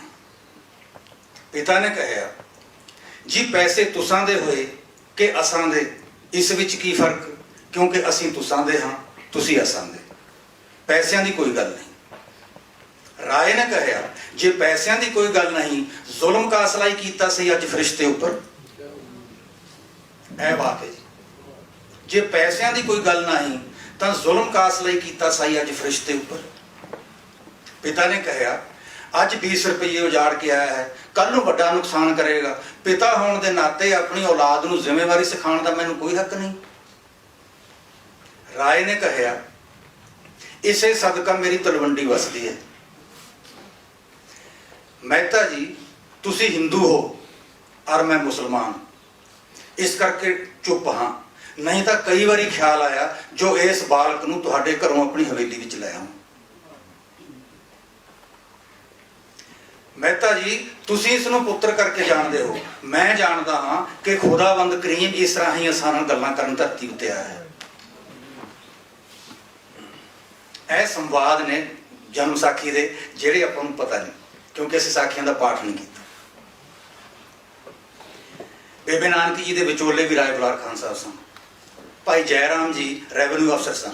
ਮਾਮਲਾ ਉਗਰਾਹਣ ਸਾਲ 'ਚ 2 ਵਾਰੀ ਆਉਂਦੇ ਹੁੰਦੇ ਸਨ, ਤੇ ਉਹ ਆਉਂਦਿਆਂ ਜਾਂਦਿਆਂ ਨੂੰ ਆਖਿਆ ਕਿ ਇੱਥੇ ਇੱਕ ਬੜਾ ਸੋਹਣਾ ਪਰਿਵਾਰ ਹੈ, ਬਹੁਤ ਸੁਨੱਖੀ ਧੀ ਹੈ ਸਾਡੀ, ਉਹਦੇ ਨਾਲ ਰਿਸ਼ਤਾ ਕਰਨਾ, ਤੁਸੀਂ ਆਪਣਾ ਪੁਰੋਹਤ ਭੇਜਿਓ, ਮੈਂ ਇੱਧਰ ਬੇਦੀਆਂ ਦਾ ਪੁਰੋਹਤ ਬੁਲਾ ਲਵਾਂਗਾ, ਜੇ ਕੋਈ ਬਣਦਾ ਹੋਇਆ ਤਾਂ ਰਿਸ਼ਤਾ ਖੂਬ ਨਿਭੇਗਾ, ਬਹੁਤ ਭਲੇ ਘਰ ਦੀ ਨੇਕ ਬਖਤ ਧੀ ਹੈ ਅਸਾਂ ਦੀ। ਇਹ ਫਿਰ ਰਿਸ਼ਤਾ ਹੋਇਆ। ਬੇਬੇ ਨਾਨਕੀ ਜੀ ਨੂੰ ਜਦੋਂ ਮਿਲਾਉਣ ਵਾਸਤੇ ਆਏ ਭਾਈ ਜੈ ਰਾਮ ਜੀ ਤਲਵੰਡੀ, ਪਹਿਲਾਂ ਤਾਂ ਰਾਏ ਜੀ ਨੇ ਸਿਫਤਾਂ ਕੀਤੀਆਂ ਸਾਰੇ ਪਰਿਵਾਰ ਦੀਆਂ। ਜਦੋਂ ਮਿਲਣ ਵਾਸਤੇ ਆਏ ਤੇ ਫਿਰ ਹਵੇਲੀ ਵੀ ਜਾਣਾ ਸੀ ਉਹਨਾਂ ਨੇ। ਗੱਲਾਂ ਕਰਨ ਦੌਰਾਨ ਰਾਏ ਸਾਹਿਬ ਨੇ ਭਾਈ ਜੈ ਰਾਮ ਜੀ ਨੂੰ ਕਿਹਾ, ਇਹਨਾਂ ਦਾ ਪਿਤਾ ਕੁਝ ਕੁਰੱਖਤ ਸੁਭਾਅ ਦਾ ਹੈ। ਮੈਂ ਇਹ ਸੋਚਦਾ ਕਿ ਦੋਵੇਂ ਪਿਓ ਪੁੱਤਰ ਵਿਚਕਾਰ ਕੋਈ ਸਦੀਵੀ ਤਰੇੜ ਨਾ ਪੈ ਜਾਏ, ਇਸ ਲਈ ਮੈਂ ਵੱਖਰਾ ਖਤ ਲਿਖਾਂਗਾ ਦੌਲਤ ਖਾਨ ਨੂੰ ਸੁਲਤਾਨਪੁਰ, ਤੁਸੀਂ ਵੱਖਰਿਆਂ ਗੱਲ ਕਰਨੀ, ਆਪਾਂ ਤਲਵੰਡੀ ਚੋਂ ਬਾਹਰ ਕਰ ਲਾਂਗੇ ਬਾਬੇ ਨੂੰ। ਇਹ ਵਿਮੂਤ ਨੌਕਰੀ ਦੀ ਰਾਏ ਬੁਲਾਰ ਖਾਨ ਸਾਹਿਬ ਨੇ ਬਣਾਈ ਸੀ। ਤੇ ਦਿਲਚਸਪ ਗੱਲ ਇਹ ਦੋਸਤੋ ਕਿ ਇੰਟਰਵਿਊ ਲਈ ਸੀ ਦੌਲਤ ਖਾਨ ਨੇ ਬਾਬੇ ਦੀ। ਜਦੋਂ ਪੁੱਜੇ ਨਾ ਮਹਿਲ 'ਚ, ਤਾਂ ਪਹਿਲਾ ਸਵਾਲ ਇਹ ਸੀ, ਕਿੰਨੀ ਤਾਲੀਮ ਹਾਸਲ ਕੀਤੀ? ਬਾਬੇ ਕਹਿਆ, ਜੀ ਤੁਰਕੀ ਜਾਣਦਾ ਹਾਂ, ਪਰਸ਼ੀਅਨ, ਹਿੰਦਕੀ ਜਾਣਦਾ ਹਾਂ, ਵਹੀ ਖਾਤੇ ਦਾ ਪੂਰਾ ਗਿਆਨ ਹੈ, ਅਕਾਊਂਟੈਂਸੀ। ਹੁਣ ਇਹ ਵੀ ਆਪਾਂ ਸੁਣਦੇ ਹਾਂ ਵੀ ਬਾਬਾ ਤਾਂ ਪੜ੍ਹੀ ਪੜ੍ਹਾਇਆ ਸੀ ਤੁਹਾਨੂੰ, ਸਾਰੇ ਪੈਗੰਬਰਾਂ ਬਾਰੇ ਹੀ ਕਿਹਾ ਜਾਂਦਾ, ਕਿਉਂਕਿ ਇਹ ਗੱਲ ਹਜ਼ਮ ਨਹੀਂ ਆਉਂਦੀ ਵੀ ਪੰਡਤ ਗੁਰੂ ਨਾਨਕ ਦੇਵ ਜੀ ਨੂੰ ਵਿਦਿਆ ਦੇ, ਮੌਲਵੀ ਪੜ੍ਹਾਏਗਾ। ਬੀਟੈਕ ਦਾ ਇੱਕ ਵਿਦਿਆਰਥੀ ਮੇਰੇ ਕੋਲ ਆਇਆ, ਮੈਨੂੰ ਕਹਿੰਦਾ, ਅੰਕਲ ਤੁਹਾਡੇ ਦੋਸਤ ਨੇ ਨਾਸ਼ਰ ਨਕਵੀ, ਮੈਂ ਉਰਦੂ ਸਿੱਖਣੀ ਹੈ, ਮੈਨੂੰ ਲੈ ਚਲੋ ਉਹਨਾਂ ਕੋਲ। ਉਹ ਮੈਂ ਕਿਹਾ ਤੇਰੀ ਪੜ੍ਹਾਈ ਬੀਟੈਕ ਕੰਪਿਊਟਰ ਇੰਜੀਨੀਅਰਿੰਗ ਦੀ ਬਹੁਤ ਔਖੀ ਹੈ, ਤੂੰ ਹਾਲੇ ਹੋਰ ਪੰਗੇ ਨਾ ਲੈ। ਕਹਿੰਦਾ ਨਹੀਂ ਜੀ, ਸਾਰਾ ਦਿਨ ਤੇ ਸਾਰੀ ਰਾਤ ਥੋੜ੍ਹਾ ਪੜ੍ਹਨਾ ਹੁੰਦਾ, ਕੰਪਿਊਟਰ ਤੇ ਕੈਮਿਸਟਰੀ ਤੇ ਮੈਥ ਤੇ ਫਿਜ਼ਿਕਸ। ਮੈਂ ਜਦੋਂ ਥੱਕ ਜਾ ਕਰੂੰਗਾ ਨਾ ਪੜ੍ਹਦਾ ਪੜ੍ਹਦਾ, ਫਿਰ ਮੈਂ ਉਰਦੂ ਸਿੱਖ ਲਿਆ ਕਰੂੰਗਾ। ਜਦੋਂ ਮਿੰਨਤਾਂ ਕਰਨ ਲੱਗਿਆ, ਬਜ਼ਿੱਦ ਹੋਇਆ, ਮੈਂ ਨਕਵੀ ਸਾਹਿਬ ਕੋਲ ਲੈ ਗਿਆ। ਨਕਵੀ ਜੀ ਨੇ ਦੱਸ ਦਿੱਤਾ ਕਿ 30 ਅੱਖਰ ਹੁੰਦੇ ਨੇ, ਆਹ ਲੈ ਕਾਇਦਾ ਸੱਜੇ ਤੋਂ ਖੱਬੇ ਵਾਲੇ ਲਿਖੀ ਜਾਂਦੀ ਹੈ, ਜਦੋਂ ਤੈਨੂੰ ਇਹ 30 ਅੱਖਰ ਯਾਦ ਹੋ ਜਾਣ ਉਦੋਂ ਮੇਰੇ ਕੋਲ ਆ ਜੀ, ਫਿਰ ਮੈਂ ਜੋੜਨੇ ਦੱਸ ਦਾਂਗਾ। ਸਵੇਰੇ ਜੀ 10 ਵਜੇ ਉਹ ਲੈ ਆਇਆ ਕਾਇਦਾ, 1:30 ਵਜੇ ਉਹ ਭੁਲਾਵੇਂ ਅੱਖਰਾਂ ਸਮੇਤ ਸੁਣਾ ਦਿੱਤੇ, ਜੋੜ ਨੇ ਦੱਸ ਦਿੱਤੇ। ਸ਼ਾਮ ਨੂੰ ਉਰਦੂ ਅਖਬਾਰ ਦੀਆਂ ਸੁਰਖੀਆਂ ਪੜ੍ਹ ਕੇ ਸੁਣਾ ਦਿੱਤੀ। ਇੱਕ ਆਮ ਦੁਨੀਆਦਾਰ ਬੇਟਾ, ਅਸੀਂ ਗੱਲਾਂ ਕਰ ਰਹੇ ਹਾਂ ਗੁਰੂ ਨਾਨਕ ਦੇਵ ਜੀ ਦੀਆਂ, ਤਕਰੀਬਨ 1 ਮਹੀਨਾ, ਸੰਕੇਤ ਜਿਹੜੇ ਮਿਲਦੇ ਨੇ, ਤਕਰੀਬਨ 1 ਮਹੀਨਾ ਪੰਡਤ ਕੋਲ ਪੜ੍ਹਨ ਗਿਆ ਸੀ। ਦੇਵਨਾਗਰੀ ਲਿਖਣੀ, ਪੜ੍ਹਨੀ ਤੇ ਸਮਝਣੀ ਸਿੱਖ ਲਈ। ਉਹਦੇ ਤੋਂ ਬਾਅਦ ਪੰਡਤ ਜੀ ਨੇ ਕੀ ਸਿਖਾਉਣਾ ਸੀ? ਕਰਮਕਾਂਡ। ਉਹ ਸਿੱਖਣਾ ਨਹੀਂ ਸੀ। ਮੌਲਵੀ ਜੀ ਕੋਲ ਗਏ, ਮੌਲਵੀ ਨੇ ਫਾਰਸੀ ਪੜ੍ਹਨੀ, ਲਿਖਣੀ, ਸਮਝਣੀ ਸਿਖਾ ਦਿੱਤੀ। ਇਹਦੇ ਤੋਂ ਬਾਅਦ ਕੀ ਸਿਖਾਣੀ ਸੀ? ਸ਼ਰੀਅਤ ਸਿੱਖਣੀ ਨਹੀਂ ਸੀ। ਦੋਵੇਂ ਜ਼ਬਾਨਾਂ ਸਿੱਖ ਕੇ ਇਹਨਾਂ ਦਾ ਸਾਹਿਤ ਦਾ ਅਧਿਐਨ ਕਰਕੇ ਆਪਣੇ ਮਨ ਦੇ ਉੱਪਰ ਇੰਪ੍ਰੈਸ਼ਨਸ, ਕਨਸੈਪਟਸ ਖੁਦ ਬਣਾਉਣੇ ਸਨ। ਇਸ ਕਰਕੇ ਇਹਦੇ ਤੋਂ ਵੱਧ ਉਹਨਾਂ ਨੇ ਮੁਨਾਸਬ ਸਮਝਿਆ ਕਿ ਨਹੀਂ ਪੜ੍ਹਨੀ। ਲੇਕਿਨ ਜਿਹੜੀ ਗੱਲ ਤੁਹਾਨੂੰ ਸੁਣਾਉਣੀ ਹੈ ਮੈਂ ਇਹਦੇ 'ਚ ਜ਼ਰੂਰੀ, ਉਹ ਇਹ ਕਿ ਮੌਲਵੀ ਜੀ ਕੋਲ ਮਸਜਿਦ ਦੇ ਵਿੱਚ ਬੱਚਿਆਂ ਦੇ ਮਾਪੇ ਆਪਣੇ ਬੱਚਿਆਂ ਦੀ ਪ੍ਰੋਗਰੈਸ ਪੁੱਛਣ ਵਾਸਤੇ ਆਉਂਦੇ। ਉਹਨਾਂ ਦੇ ਬੱਚਿਆਂ ਬਾਰੇ ਤਾਂ ਦੱਸਦੇ। ਸਾਖੀ ਦੇ ਵਿੱਚ ਇਹ ਵਾਕ ਹੈ, ਬਾਬੇ ਨਾਨਕ ਵੱਲ ਉਂਗਲ ਕਰਕੇ ਮੌਲਵੀ ਜੀ ਆਖਦੇ, ਯਾਰੋ ਗਜ਼ਬ ਦਾ ਹਾਫਿਜ਼ਾ ਹਾਈ ਇਸ ਤਾਲਬੇ ਇਲਮ ਦਾ। ਇਸ ਵਿਦਿਆਰਥੀ ਦੀ ਯਾਦਦਾਸ਼ਤ ਗਜ਼ਬ ਦੀ ਹੈ। ਯਾਰੋ ਗਜ਼ਬ ਦਾ ਹਾਫਿਜ਼ਾ ਹਾਈ ਇਸ ਤਾਲਬੇ ਇਲਮ ਦਾ। ਉਹ ਗਰਦਾਨਾ, ਰੂਲਸ ਆਫ ਗ੍ਰਾਮਰ, ਉਹ ਗਰਦਾਨਾ ਜਿਹੜੀਆਂ ਤਾਲਿਬ ਇਲਮ ਸਿੱਖਣ ਵਿੱਚ ਮਹੀਨੇ ਲਗਾ ਦਿੰਦੇ ਹਨ, ਇਹ ਦਿਨਾਂ ਵਿੱਚ ਸਿੱਖੀ ਜਾਂਦਾ ਹੈ। ਸੋ ਇਹ ਹੈ ਤਾਲੀਮ ਦੀ ਬੈਕਗ੍ਰਾਉਂਡ। ਨੌਕਰੀ ਮਿਲੀ, ਕੁਛ ਮਹੀਨੇ ਠੀਕ ਠਾਕ ਸਭ ਭਲਾ ਵਕਤ ਗੁਜ਼ਰਦਾ ਰਿਹਾ। ਮਾਪਿਆਂ ਨੇ ਭਾਈ ਮਰਦਾਨਾ ਜੀ ਨੂੰ ਕਿਹਾ ਕਿ ਸੁਲਤਾਨਪੁਰ ਜਾਓ, ਨਾਨਕ ਨੂੰ ਮਿਲੋ ਔਰ ਕਹੋ ਪਰਿਵਾਰ ਯਾਦ ਕਰਦਾ ਹੈ, ਆ ਕੇ ਮਿਲਣ। ਤਲਵੰਡੀ ਹੋਣ। ਭਾਈ ਮਰਦਾਨਾ ਜੀ ਚਲੇ ਗਏ, ਮਿਲੇ, ਦੁਆ ਸਲਾਮ ਹੋਈ। ਗੱਲਾਂ ਦੇ ਦੌਰਾਨ ਦੱਸਿਆ ਕਿ ਮੈਂ ਮਾਪਿਆਂ ਨੇ ਭੇਜਿਆ, ਪਰਿਵਾਰ ਬਹੁ ਯਾਦ ਕਰਦਾ ਹੈ, ਤਲਵੰਡੀ ਚੱਲੀਏ। ਬਾਬੇ ਕਹਿਆ, ਖਰਾ ਆਇਓ ਭਾਈ ਜੀ, ਖਰਾ ਆਇਓ। ਅਸਾਂ ਦਾ ਪਰਿਵਾਰ ਬਹੁਤ ਵੱਡਾ ਹੈ ਔਰ ਬਹੁਤ ਯਾਦ ਕਰਦਾ ਹੈ। ਇਕੱਲਿਆਂ ਜਾਣ ਨੂੰ ਮਨ ਨਹੀਂ ਕੀਤਾ, ਤੁਸੀਂ ਆ ਗਏ, ਆਪਾਂ ਇਕੱਠੇ ਚੱਲਾਂਗੇ। ਸਾਰਾ ਸੰਸਾਰ ਆਪਣਾ ਪਰਿਵਾਰ ਹੈ ਤੇ ਬਹੁਤ ਉਡੀਕਦਾ ਹੈ, ਬਹੁਤ ਪ੍ਰੇਮ ਕਰਦਾ ਹੈ। ਭਾਈ ਮਰਦਾਨਾ ਜੀ ਚੁੱਪ ਕਰ ਗਏ, ਉਹਨਾਂ ਦਾ ਨਾਲ ਜਾਣ ਦਾ ਇਰਾਦਾ ਨਹੀਂ ਸੀ। ਕੁਝ ਦਿਨ ਰਹੇ, ਫਿਰ ਜਦੋਂ ਭਾਈ ਮਰਦਾਨਾ ਜੀ ਨਾਲ ਤੁਰਦੇ ਫਿਰਦੇ ਗੱਲਾਂ ਕਰਦੇ, ਇੱਕ ਦਿਨ ਬਾਬੇ ਕਹਿਆ, ਹੁਣੀ ਦਾਊ ਸਾਹਿਬ ਜ਼ਿਕਰ ਕਰਕੇ ਗਏ ਨੇ, ਪਾਤਰ ਸਾਹਿਬ ਨੇ ਵੀ ਜ਼ਿਕਰ ਕੀਤਾ ਸੀ, ਮੈਂ ਜ਼ਿਕਰ ਕਰਾਂਗਾ ਮੂਲ ਪਾਠ ਆਪਣੀ ਜਨਮ ਸਾਖੀ ਦਾ, ਉਹਦੇ ਵਿੱਚੋਂ ਵਾਕਆਊਟ ਕਰਾਂਗਾ ਕਿ ਕੀ ਹੋਇਆ ਸੀ ਰਬਾਬ ਬਾਬਾ।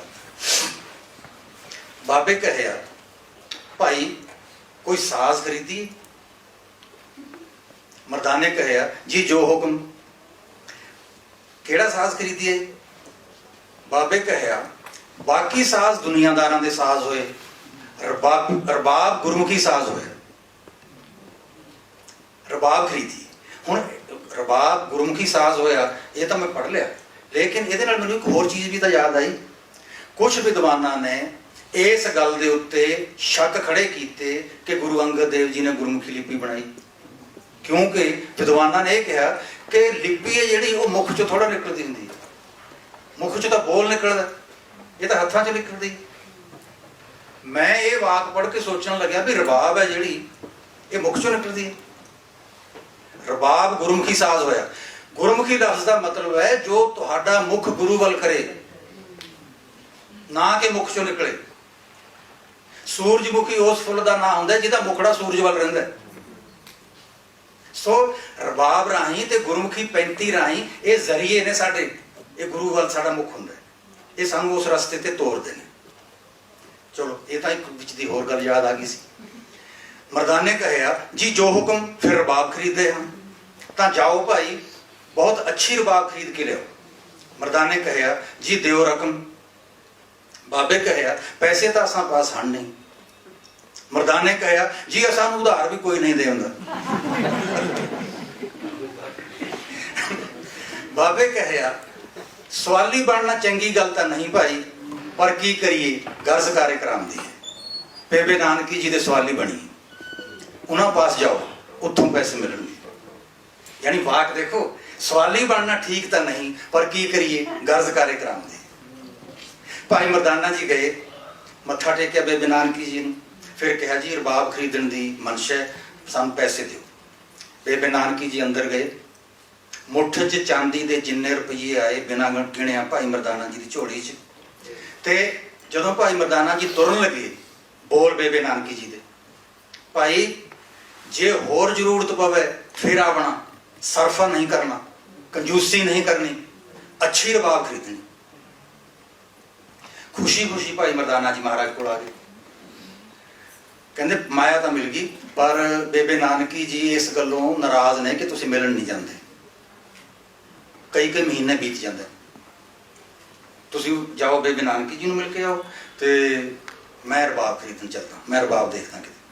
ਜਦੋਂ ਬਾਬਾ ਜੀ ਭਾਈ ਮਰਦਾਨਾ ਜੀ ਦਾ ਹੁਕਮ ਮੰਨ ਕੇ ਆਪਣੇ ਘਰ ਜਾਂਦੇ ਹਨ, ਸਾਖੀਕਾਰ ਲਿਖਦਾ ਹੈ, ਨਾਨਕੀ ਨੇ ਝੁਕ ਕੇ ਬਾਬੇ ਦੇ ਚਰਨੀ ਹੱਥ ਲਾਉਣੇ ਚਾਹੇ। ਬਾਬੇ ਕਹਿਆ, ਬੇਬੇ ਤੂੰ ਅਸਾਂ ਤੋਂ ਵੱਡੀ ਹੈ ਔਰ ਪਰਮੇਸ਼ਰ ਕੀ ਪਿਆਰੀ ਵੀ। ਤੂੰ ਜੋ ਅਸਾਂ ਦੇ ਪੈਰਾਂ ਵੱਲ ਦੇਖਦੀ ਹੈ, ਸਾਨੂੰ ਆਪਣੇ ਵਿੱਚ ਵੱਡਾ ਉੱਗਣ ਲੱਗਦਾ ਹੈ। ਨਾਨਕੀ ਕਹਿਆ, ਭਾਈ ਸੱਚ ਆਖਦੀ ਹਾਂ, ਭਰਾ ਕਰਕੇ ਨਹੀਂ ਜਾਣਦੀ, ਪਰਮੇਸ਼ਰ ਕਰਕੇ ਜਾਣਦੀ ਹਾਂ। ਗੱਲਾਂ ਹੋਈਆਂ। ਭਾਈ ਮਰਦਾਨਾ ਜੀ 2-3 ਦਿਨਾਂ ਬਾਅਦ ਵਾਪਸ ਆ ਗਏ। ਜੀ ਬਾਬਾ ਜੀ, ਜਿਸ ਤਰ੍ਹਾਂ ਦੀ ਰਬਾਬ ਤੁਸਾਂ ਦੀ ਆਵਾਜ਼ ਦਾ ਸਾਥ ਦੇਣ ਲਈ ਲੋੜੀ ਏ, ਤੈਸੀ ਰਬਾਬ ਮਿਲੀ ਨਹੀਂ ਕਿਤੋਂ। ਬਾਬੇ ਕਹਿਆ, ਭਾਈ ਦੋਹਾਂ ਦਰਿਆਵਾਂ ਦੇ ਵਿਚਕਾਰ ਜੱਟਾਂ ਦਾ ਪਿੰਡ ਹੈ ਇੱਕ, ਆਸਕਪੁਰ, ਇਸ ਦਾ ਨਾਮ ਹੈ ਆਸਕਪੁਰ। ਉੱਥੇ ਫਿਰੰਦਾ ਨਾਮ ਦਾ ਇੱਕ ਸਾਜ਼ਿੰਦਾ ਹੈ, ਵੱਡਾ ਕਾਰੀਗਰ ਹੈ, ਹਿੰਦੂ ਹੈ, ਫੇਰੂ ਵੀ ਆਖਦੇ ਹਨ। ਇਹ ਵਾਕ ਨੇ, ਮੂਲ ਵਾਕ, ਦਮ ਸਾਹਿਬ ਮੂਲ ਵਾਕ। ਚਲੇ ਆਸਕਪੁਰ ਪਿੰਡ ਲੱਭ ਰਿਹਾ, ਭਾਈ ਫਿਰੰਦਾ ਜੀ ਦਾ ਘਰ ਲੱਭ ਰਿਹਾ। ਭਾਈ ਜੀ ਘਰ ਸਨ, ਦੁਆ ਸਲਾਮ ਹੋਈ, ਅਰਜ਼ ਗੁਜ਼ਾਰੀ, ਇੱਕ ਅੱਛੀ ਰਬਾਬ ਦੀ ਲੋੜ ਹੈ ਭਾਈ ਜੀ ਅਸਾਂ ਨੂੰ।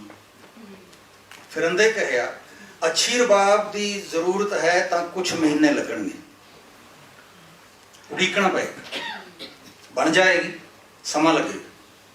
ਕੰਧ ਉੱਪਰ ਕਿੱਲੀ ਨਾਲ ਲਟਕਦੀ ਹੋਈ ਇੱਕ ਰਬਾਬ ਵੱਲ ਇਸ਼ਾਰਾ ਕਰਕੇ ਭਾਈ ਮਰਦਾਨੇ ਕਹਿਆ, ਉਹ ਲਟਕਦੀ ਤਾਂ ਹੈ। ਫਿਰੰਦੇ ਕਹਿਆ, ਸੋ ਤੁਸਾਂ ਦੇ ਕੰਮ ਦੀ ਨਹੀਂ। ਮਰਦਾਨੇ ਪੁੱਛਿਆ, ਕੀ ਨੁਕਸ ਹੈ ਇਸ ਵਿੱਚ? ਫਿਰੰਦੇ ਕਹਿਆ, ਕੋਈ ਨੁਕਸ ਨਹੀਂ, ਡਾਢੀ ਮੁਸ਼ੱਕਤ ਨਾਲ ਤਿਆਰ ਕੀਤੀ ਹੈ, ਬਹੁਤ ਮੁੱਲਵਾਨ ਹੈ।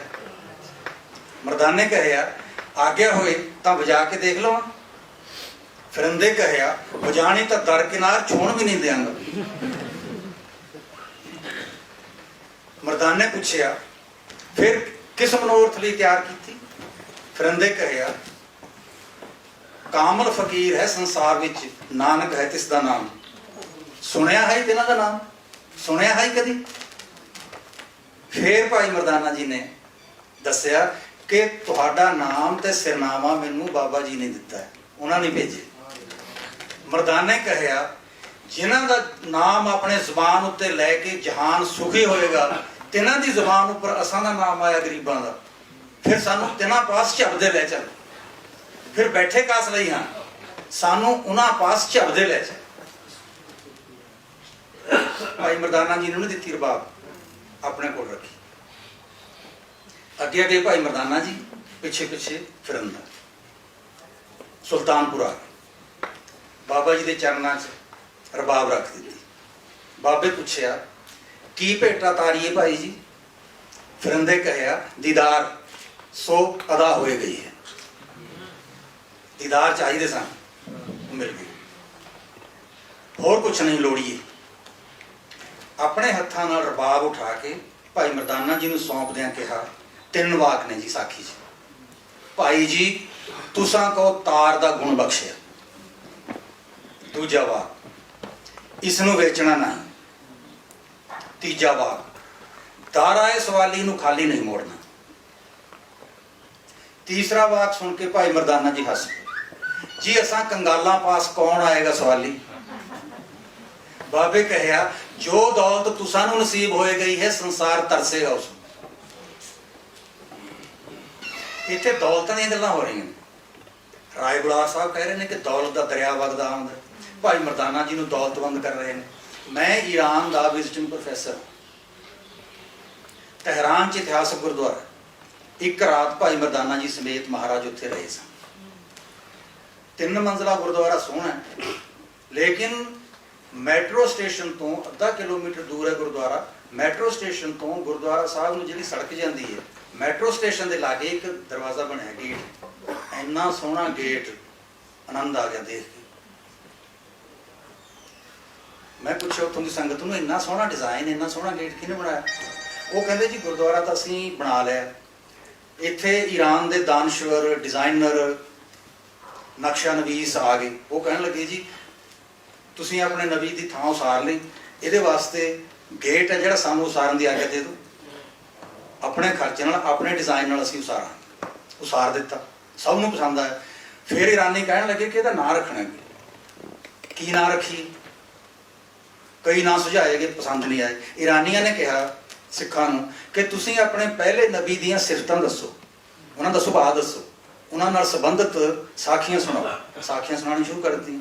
ਸਿੱਖਾਂ ਨੇ ਜਦੋਂ ਇਹ ਦੱਸਿਆ ਕਿ ਸਾਡੇ ਪਹਿਲੇ ਨਬੀ ਨੇ ਸਾਰੀ ਉਮਰ ਆਪਣੀ ਜੇਬ 'ਚ ਪੈਸਾ ਨਹੀਂ ਰੱਖਿਆ ਸੀ, ਈਰਾਨੀ ਕਹਿੰਦੇ ਮਿਲ ਗਿਆ ਨਾ।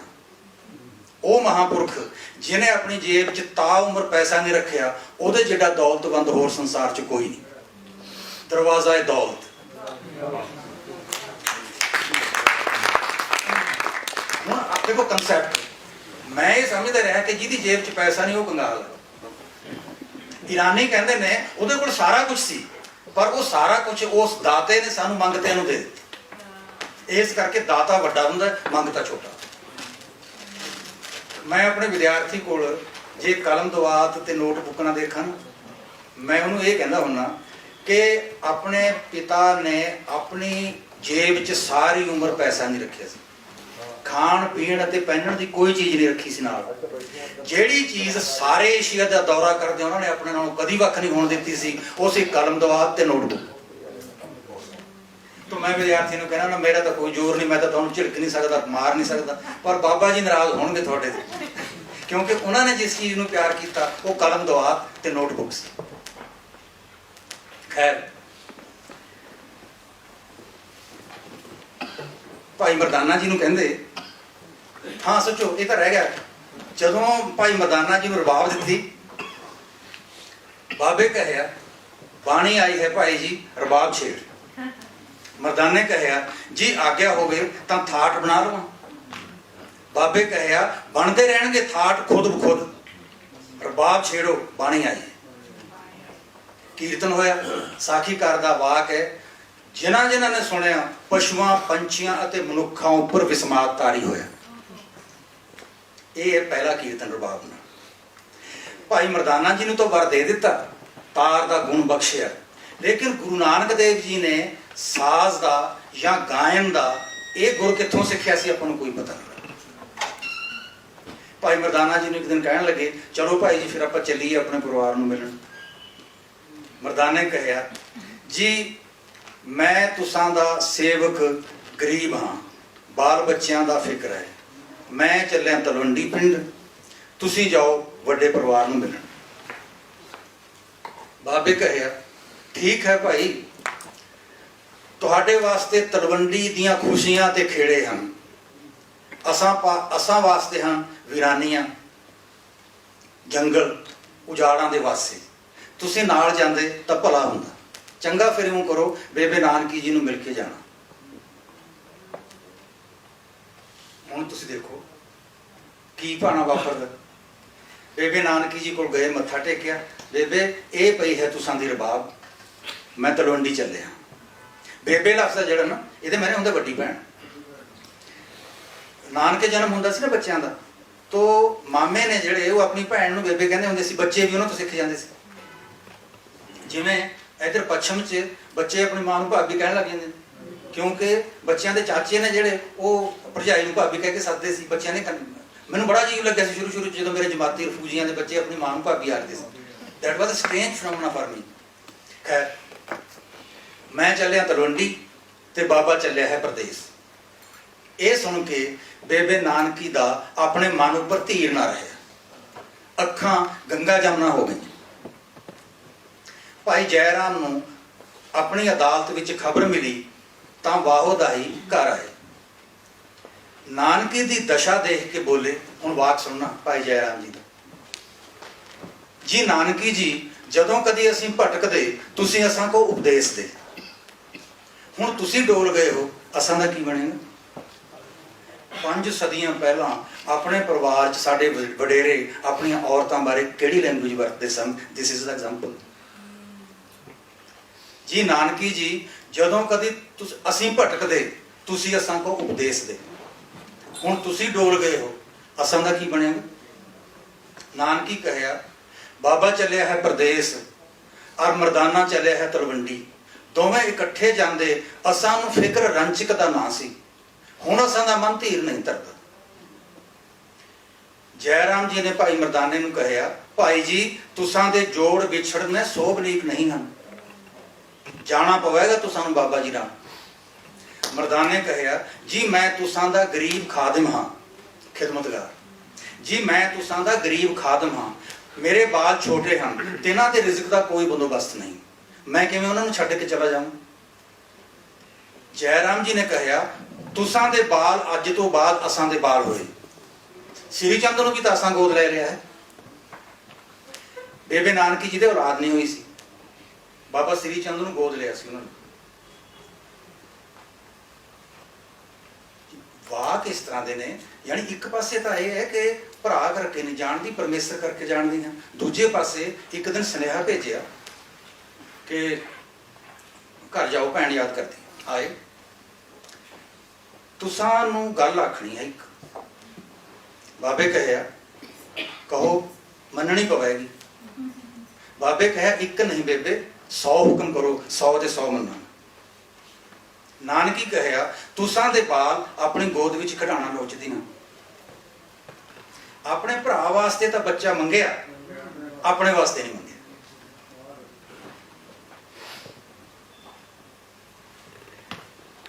श्री चंद भी तो असां गोद ले लिया है, तुसां दे बाल असां दे बाल होए, तुसां दे जोड़ विछड़ने सोभनीक नहीं।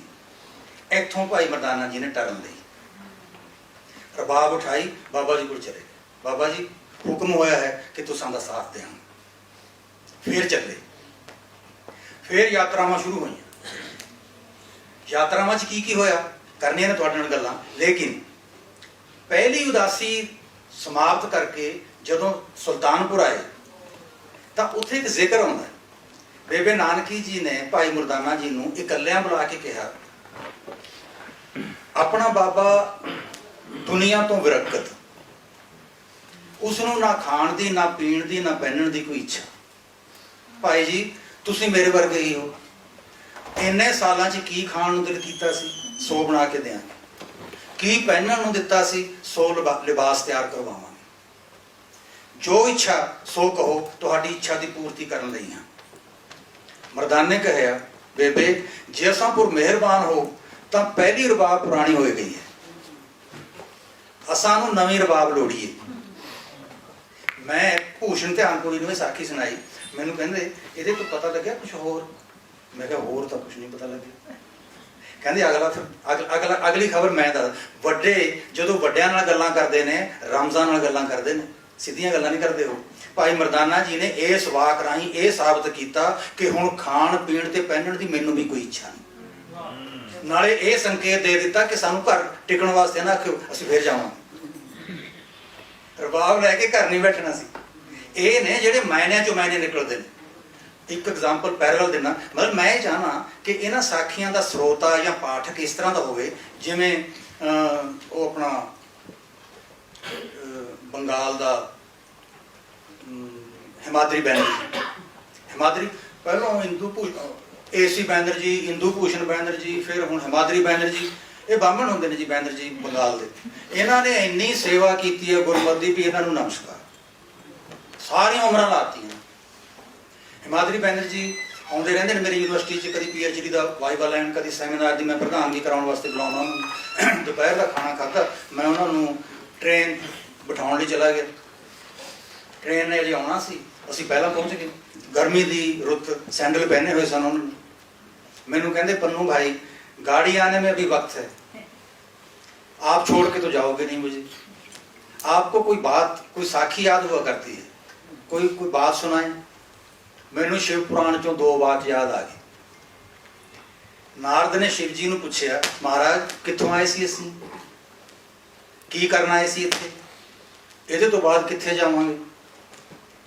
शिव जी ने कहा, तुसीं अते मैं इस धरती उपर हज़ारां वार आए हैं, हज़ारां वार तुसीं मेरे तो यही सवाल पूछे, वो जवाब जिहड़ा 1000 वारी पहलों दे चुका हाँ वही फेर देण लगा हाँ, हुण ध्यान नाल सुनी, भुल्ली ना। ये वाक सुन के हिमाद्री जी ने सैंडल उतारे, नंगे पैर मेरे सामने हाथ जोड़ के खलो गए, कहते मैं आदमी हूं, मैं फिर भूलूंगा, आप भगवान हैं, आपको फिर याद कराना पड़ेगा। आदमी में और भगवान में यही तो फर्क होता है, आदमी बार बार भूलेगा, भगवान बार बार याद कराएंगे। तो इस तरह का रिस्पॉन्स मिलता है साखी परंपरा। आपां नूं ये तो पता है कि मुरीद भाई मरदाना ते मुरशद बाबा नानक, ये बारे तो कोई विवाद ही नहीं, लेकिन वो दोस्त सन ते दोस्त किहो जे सन, साखीकार दे बोलना राही, वाका राही तुहाडी नज़र उधर करनी। जद बाबा बंदगी करन लगदा तां मरदाना 5 करम दूर खलो के सख्त पहरा दिंदा तां कि कोई पशु पंछी जां मनुख तिन्हां दी बंदगी विच विघन ना पाए। और जद बाबा गाउण लगदा उठाए के रबाब इन्ना नजदीक आके बैठदा कि गोडे नाल गोडा खैंदा। मैनूं ये दसो 1000 पन्नियां दी मोटी किताब ए वाकां दा मुकाबला कर सकदी है? जिहड़े 2 वाक तुहानूं सुणाए। जद बाबा बंदगी करन लगदा 5 करम दूर खलो के मरदाना सख्त पैरा दिंदा तां कि तिन्हां दी बंदगी विच कोई पशु पंछी जां मनुख विघन ना पाए। और जद बाबा गाउण लगदा उठाए के रबाब इन्ना नजदीक आके बैठदा कि गोडे नाल गोडा खैंदा। ये दोस्ती, ये दृश्य है दोस्तां दा। एक दोस्ती का दृश्य होर दिखाना, जा रहे ने दोवें, देखिया कि तंबू कनातां लगियां हुई ने, खाणियां दी महकां आ रही, रस्तियां ते परिवार दे जी नगर निवासी खिलारे हुए ने कि मुसाफरां नूं कहो प्रशादा छक के जाण। ते जे कोई फकीर होवे ओदियां तां मिन्नतां करनियां ने कि एक गराही छको बेशक पर चरण साडे घर पाओ। बेनतियां करन लगे, जी प्रशादा छको, आओ चरण पाओ।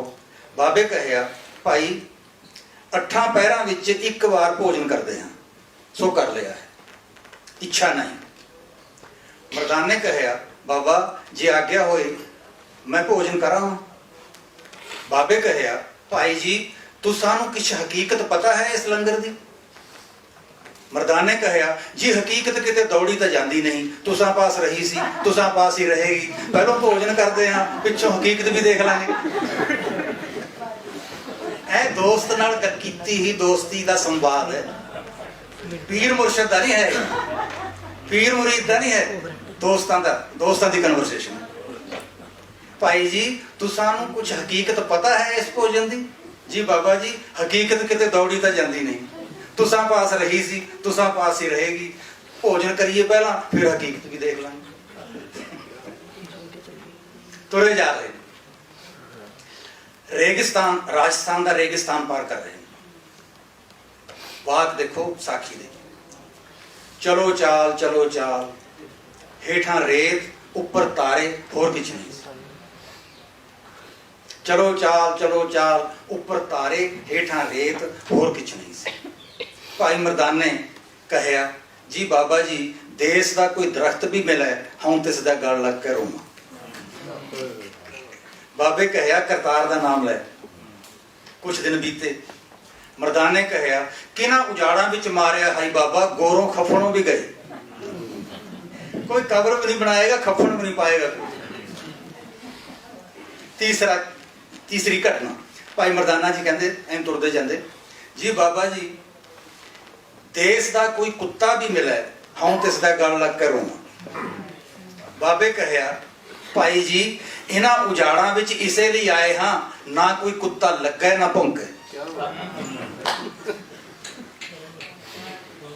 इन्हां उजाड़ां विच इसे लिए आए हाँ, ਨਾ ਕੋਈ ਕੁੱਤਾ ਲੱਗੇ ਨਾ ਭੌਂਕੇ, ਬੰਦਗੀ ਕਰਨ ਲਈ ਖਰੀਆਂ ਥਾਵਾਂ ਨੇ।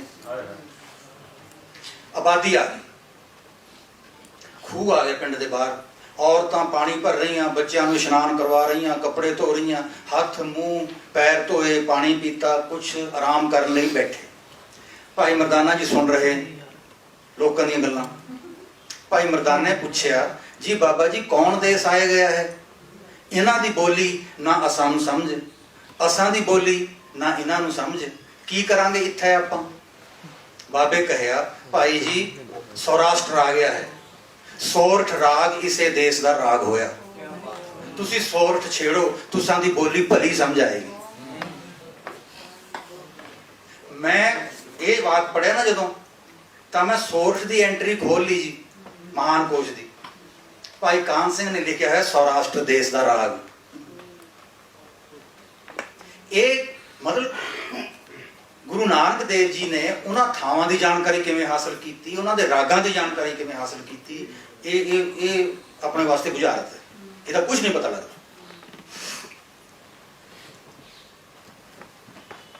ਸਮਾਪਤੀ ਵੱਲ ਚੱਲੀਏ, ਕਿੰਨਾ ਸਮਾਂ ਜੀ?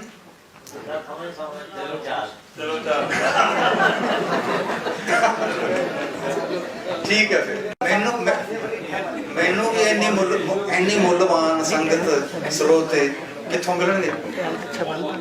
ਮੈਂ ਇੱਕ ਦਿਨ ਸਤਨਾਮ ਸਿੰਘ ਕੁਮਾਰ ਨੂੰ ਪੁੱਛਿਆ, ਬਹੁਤ ਵੱਡੇ ਸ਼ਾਇਰ ਜੀ ਹੋ, ਬੇਅੰਤ ਵੱਡੇ, ਬਸ। ਮੈਂ ਕਿਹਾ ਵੀ ਅੱਜ ਕੱਲ੍ਹ ਉਰਦੂ ਆ ਨਹੀਂ ਰਹੀ ਲੋਕਾਂ ਨੂੰ, ਬੈਠੇ ਹੁੰਦੇ ਨੇ 400-300 ਲੋਕ, ਤੁਹਾਨੂੰ ਜਦੋਂ ਤੱਕ ਸ਼ਾਇਰ ਨੂੰ ਇਹ ਨਹੀਂ ਪਤਾ ਲੱਗਦਾ ਨਾ ਵੀ ਮੇਰੀ ਗੱਲ ਪਹੁੰਚ ਰਹੀ ਹੈ, ਕਨਵੇਰ, ਫਿਰ ਉਹਨੂੰ ਆਨੰਦ ਨਹੀਂ ਆਉਂਦਾ ਸੁਣਾਉਣ ਦਾ। ਤੁਹਾਨੂੰ ਕਿਵੇਂ ਆਨੰਦ ਆਉਂਦਾ? ਉਹ ਕਹਿੰਦੇ ਅਸਲ 'ਚ ਹੁੰਦਾ ਕੀ ਹੈ ਕਿ 300-400 ਸਰੋਤਿਆਂ ਦੇ ਇਕੱਠ 'ਚ, ਵਾਹ ਦੇਖਿਆ ਜੀ, ਇੱਕ ਸ਼ਖਸ, ਇੱਕ ਕਵੀ ਤਾਂ ਮੇਰਾ ਸ਼ਰਧਾਲੂ ਹੋ ਗਿਆ, ਬਾਕੀਆਂ ਨੂੰ ਦੇਖਾਂਗੇ ਕੀ ਦੇਖਦੇ ਜਦੋਂ ਬਚਾਉਂਗਾ ਕੀ ਦੇਣ। ਸ਼ੁਕਰਾਨਾ ਭਰਾ ਜੀ। ਤਾਂ ਮੈਂ ਕਿਹਾ ਵੀ ਕੀ ਕਰ, ਉਹ ਕਹਿੰਦੇ ਗਜ਼ਲ ਸੁਣਾਉਣ ਤੋਂ ਪਹਿਲਾਂ ਨਾ ਮੈਂ 3-4 ਸ਼ੇਰ ਸੁੱਟਦਾ ਤੇ ਦੇਖਦਾ ਰਹਿਣਾ, ਉਹਨਾਂ 400 ਚੋਂ ਕੋਈ 1 ਜਾਂ 2 ਹੁੰਦਾ ਜਿਹਨੂੰ ਉਹ ਸ਼ੇਰ ਸਮਝ ਆਇਆ ਹੁੰਦਾ, ਮੈਂ ਉਸੇ ਇਕੱਲੇ ਨੂੰ ਆਪਣੀ ਸਾਰੀ ਗਜ਼ਲ ਸੁਣਾ ਕੇ ਆਉਂਦਾ। ਤਾਂ ਮੇਰੀ ਕਿਸਮਤ ਹੈ ਕਿ ਮੇਰੇ ਸਾਹਮਣੇ ਬੈਠੇ 100 ਦੇ 100 ਧਿਆਨ ਨਾਲ ਸੁਣ ਰਹੇ ਤੇ ਮੇਰੀ ਗੱਲ ਕਨਵੇ ਹੋ ਰਹੀ ਹੈ, ਮੈਂ ਦੇਖ ਰਿਹਾ ਤੁਹਾਡੇ ਚਿਹਰੇ, ਸ਼ੁਕਰ ਹੈ। ਤਾਂ ਹੋਇਆ ਕੀ,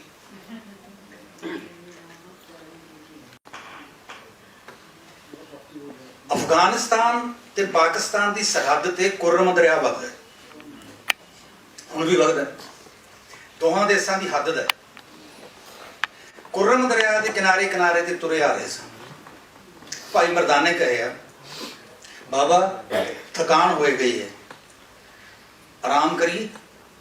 ਬਾਬੇ ਕਹਿਆ, ਚਲੋ ਭਾਈ ਉਸ ਦਰਖਤ ਦੀ ਤਾਂ ਆਰਾਮ ਕਰਦੇ ਹਾਂ। ਹੁਣ ਤੁਸੀਂ ਦੇਖੋ ਕਿ ਕਦੀ ਕਦੀ ਜਦੋਂ ਭਾਈ ਮਰਦਾਨਾ ਜੀ ਇਹ ਕਹਿੰਦੇ ਨਾ ਭੁੱਖ ਲੱਗੀ ਹੈ ਖਾਣ ਨੂੰ ਦਿਓ, ਉਹ ਕਹਿੰਦੇ ਫਿਰ ਇਸ ਦਰਖਤ ਤੇ ਚੜੋ ਤੇ ਮਠਾਈਆਂ ਖਾ ਲਓ। ਭਾਈ ਮਰਦਾਨਾ ਜੀ ਇਹ ਨਹੀਂ ਕਹਿੰਦੇ ਕਿ ਸਾਡੇ ਨਾਲ ਮਜ਼ਾਕ ਕਿਉਂ ਕਰਦੇ, ਥੱਕਿਆ ਹੋਇਆ ਨਾਲ, ਭੁੱਖਿਆਂ ਨਾਲ। ਉਹ ਕਹਿੰਦੇ ਨੇ, ਬਾਬਾ ਤੁਸਾਂ ਪਾਸ ਦ੍ਰਿਸ਼ਟੀ ਹੈ ਨਾ ਜਿਸ ਨਾਲ ਮਠਿਆਈਆਂ ਦਿਸਦੀਆਂ ਹਨ, ਜਾਂ ਤਾਂ ਸਾਨੂੰ ਮਠਿਆਈ ਦਿਓ, ਨਹੀਂ ਤਾਂ ਫਿਰ ਆਪਣੇ ਵਰਗੀ ਦ੍ਰਿਸ਼ਟੀ ਦਿਓ।